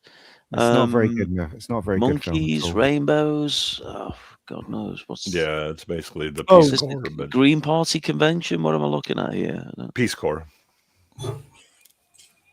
Okay. This movie's pretty shit. And so anyway, let's talk about Silverado. Water. Oh, Yeah, this What movie What's doing sucks. here? This movie sucks. Move along. Seriously, What? this Never movie heard of is that one. crap. Never It's heard of either crap. of these. I mean, Crap. that looks like you've gone to AI and said, put Michael Caine, a Shoots in his car, leg. tits, someone in Yeah. a rasta, a bowler hat man. Leonard Rossiter. Yeah, Monty Yeah. Python we have at home. Let's Yeah, just, man. Yeah. Yeah, man. Weird Oh, weird science. science. Oh, now we're talking. The only good thing about it, Kelly LeBron. Kelly LeBrock. right? Unfortunately, Steven Seagal got to her. Yeah. And why do boy, its he tits look messed so her up small? big time. Really? Yeah. Yeah. Isn't the whole gag here that they make her tits massive, yet they look so small? I don't. No, Do in the you poster, think you yeah. could No, you think in you the- could have a The actual computer simulation where they're modeling the perfect woman. They have the giant tits that blow up, but then they shrink them back down. Oh, they're shrinking back down. Yeah, can you think of a relationship with Steven Seagal that's not going to end badly? And on that bombshell. I mean, Yeah. if you're Putin, maybe. Silverado. We missed the best part of this. Robert Downey Jr. is in this movie where he has Yeah. underwear on his head and he announces he's shitting in his pants. Witness. Silverado. Witness, yeah. Witness. is a Witness, good movie. yeah. It's the first time I realized Harrison Ford could act. Yeah, And, it felt like know. Ford making a bit of a play for an Oscar, didn't it? A bit.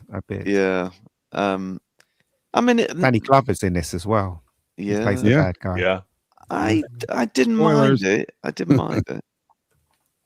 This was a quite entertaining film, and I think it was a lot of people's first impression of what it's like to be Amish if you didn't have family in Pennsylvania. Didn't this win a lot of Oscars? Yeah, it won a few, I know. Yeah, it I was mean, the Oz film, it- wasn't it? It also demonstrated that Top Gun lied to you. That woman was not, in fact, hot. Yeah. It's the first time I ever saw somebody get shot and not notice he got shot. Do you remember in the car park? Yeah. And he's like, "I own you, asshole!" And then he realized he's been shot. Yeah. So that was quite a good scene. Who was the woman? Kelly McGillis. Yeah. Yeah. Always sort of maybe fooling the camera. Yeah, a I was little like, bit. oh, there was a reason she was wearing baggy shit in Top Gun, isn't there? Yeah, I remember this. Yeah. There you go. So Witness was nominated for 13 Academy Award, Oh, 28 wow. nominations and 13 wins. Fuck. Wow. Durkee McDurkey face. Numbers range. Shall I make? The Sledgehammer version, Witless, was better. Yeah. You remember that bit where he's trying to hide and these people start picking on them and that guy takes the ice cream and puts it on his face, one of the guy's face. Yeah. Then Harrison Ford comes out and beats the crap out of him. Yeah. What? Yeah. that was Trying to great. tell them That was that good is not our scene, way. Yeah, and he says it's mine. Yeah. So yeah, That's Pretty good. Vitness, everybody. Oh, you're the dragon. It Yeah. wasn't Mickey too Rourke. Oh, bad. yeah. Yeah, it wasn't too bad. It was well Yeah, shot. Well, this is Yeah. another one. It's like To Live and Die in LA, where it's Very very, stylized. very stylized and visual. It's like everybody saw Miami Vice and said, "Yeah, we'll do that," and so they did. A bit Yeah, slow this as is the well. 200 grand a day Mickey Rourke, not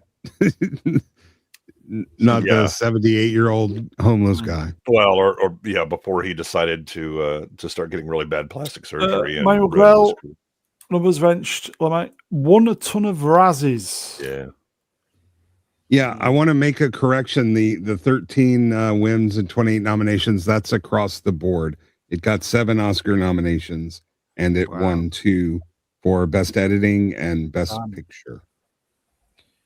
I mean, Or it Best is a Writing. good film. Sorry. It was a good film, and Yeah. it was the tone of the time, wasn't it? So I mean, today the films that get nominated, you're like, what? But in those days, you could see why, you know. So Yeah, and that was Peter Weir. He's done some pretty Yeah, he's all right. yeah. Okay, should we do the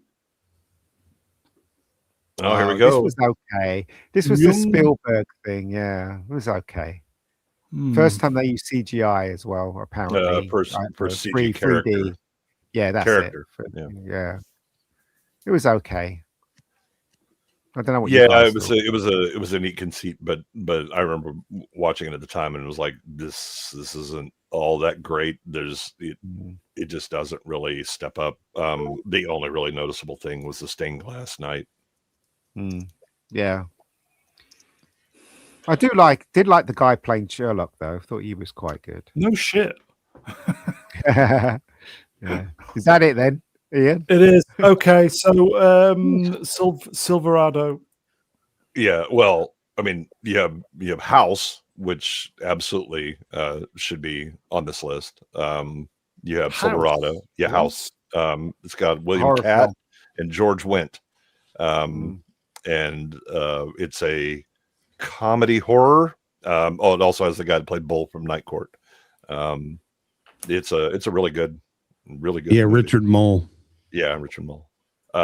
Silverado, which is absolutely a great Western, probably the best classic Western of this, this era. Absolutely. Pale Rider is much more like the 60s, 70s, nihilistic, woo-woo type thing. Silverado is like a John Ford movie, but just turned up to 11.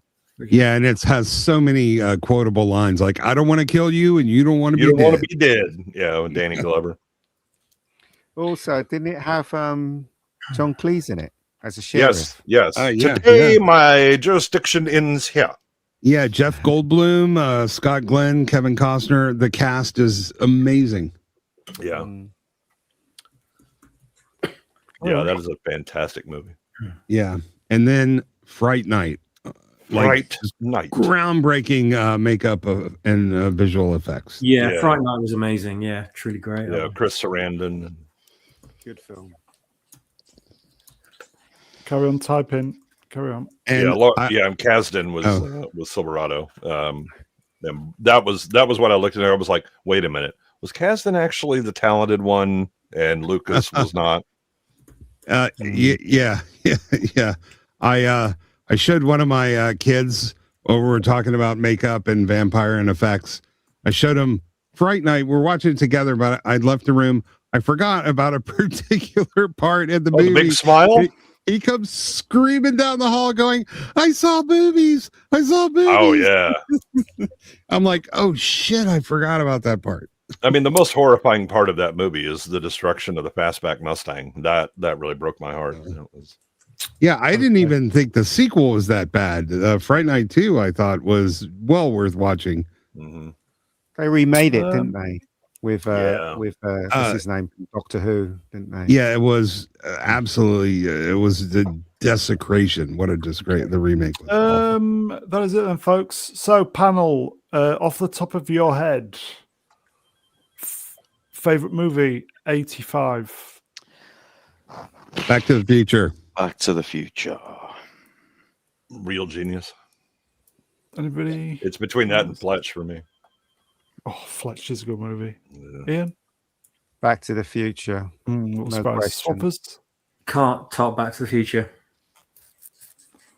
Okay, I'm going to go left field. To Live and Die in LA. We all know Back to the Future is the best movie of 85, but even Enemy Mine's good. Oh, yeah. Well, Yeah, we also had Vision Quest this year. Falcon and the Snowman. I mean, there's a ton of really good movies. Yeah, go on, chat. Yeah, we have a super for Maggie that we missed. Did we? Oh, yeah, we did. Sorry. Bear with me. My apologies. Here we go. Mega Spider-Man. This is one, isn't it? Yes. Wrenched €5. Thank you, my friend. To all, favorite Boba Fett moment and why? What? Didn't we answer this one before? Or was The that boys another? paying. We'll answer it. Well, not again. today. No, mine was, and unfortunately, it got erased. But when he stands up to Darth Vader and he goes, "He's no good to me, dead." Yeah. But then they changed his voice and fucked it all up. Yeah. Anybody they else? Just the little nod, the little nod he does in that's Jabba's good. palace. Yeah, that's that good. is. That's good, isn't it? Stylish, subtle nod. Yeah. Yeah, Anybody he's else? Game so recognizing cool. game. Yeah. The more you explain Boba Fett, the less cool he gets. Boba so Fett, all, Boba he just needs to Boba be Fett. out there mysterious and shit. Who? Yeah. Boba Fett. Anybody else? I They love actually the I love the bit Boba Fett where in Star Wars, didn't they? oh god, They put him in Star Wars. Oh, in yeah, remember? the special edition crap. Yeah, they did. Anybody else? Yeah, when Vader says no disintegrations, he's like, as you wish. You can just tell he's like, you're He's making like, hard on me. Darn, they did that on Robot Chicken. He's like, that's my favorite thing. I love disintegrating. Ian, did you do yours? No, everything that everybody else said. Come on. Okay, It wasn't Swappers, any movies come on. very long. Oh God! I mean, how can you whittle it down? He's on screen for so little time, isn't he? But Exactly. I suppose out of all those little snippets, the bit where Luke's trying to arrives on Bespin and he's trying to chase Leia and the stormtroopers through Cloud City, and suddenly like Boba Fett just appears out of nowhere. He knows he's being tailed. Somehow he knows he's being tailed, and he just turns out of nowhere and starts shooting at Luke.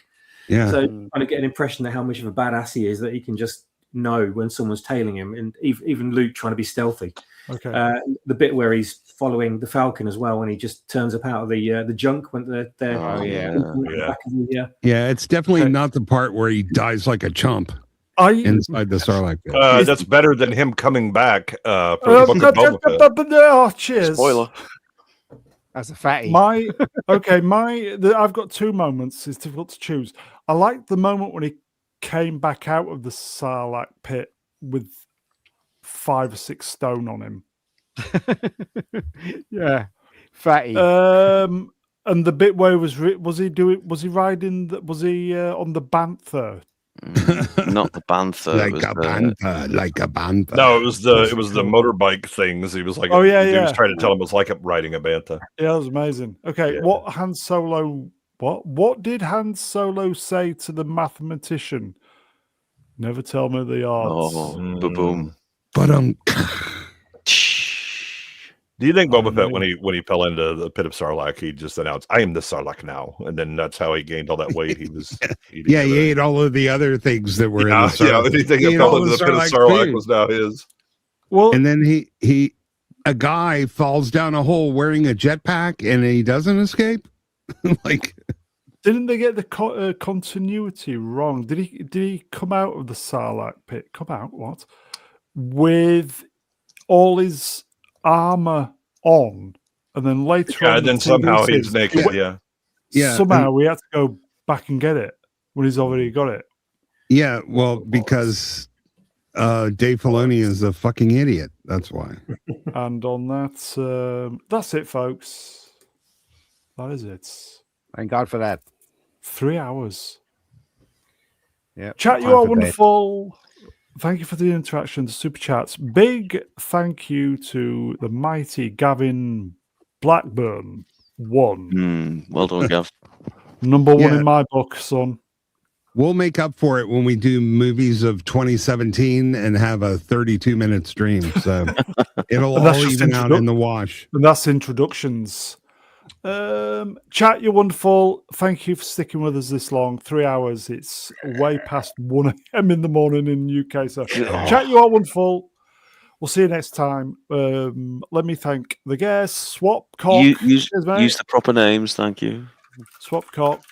I will. Yes, did I call myself Swapcock, or is that Ruin fucking around again? No, that was you. I remember you were very proud of that. Is Dallas what boys? What? It's the Thai boys. Oh, I've got the you mega Thai twink. boys. They make a twink. Mr. I've Brown got. asshole. Cheers, my friend. Mega twink. Simpera. Simpera. Simper Goodwin, yes. No one simps like the Emperor. Yes. The Yes. mega twink. Mhm. Yep, no worries. And the hold on. And the biggest cunt on this channel. Oh, Oh, he's done it. He's gone there. demonetized at the end. Well, all that hard work. Oh. Well, Brownie, we drug out 3 hours of 1985.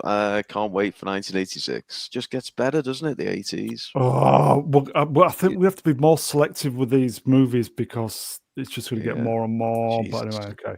Yeah. We're back Saturday, everybody. More toys. 7 p.m. GMT is the provisional kickoff time. So if we can get the guests, we'll be there. So that's it, everybody. Nighty night. 3 hours. Bye, everybody. Take care. See you on Saturday. Simping. Yeah, toys from letter E. Give me an E, Bob.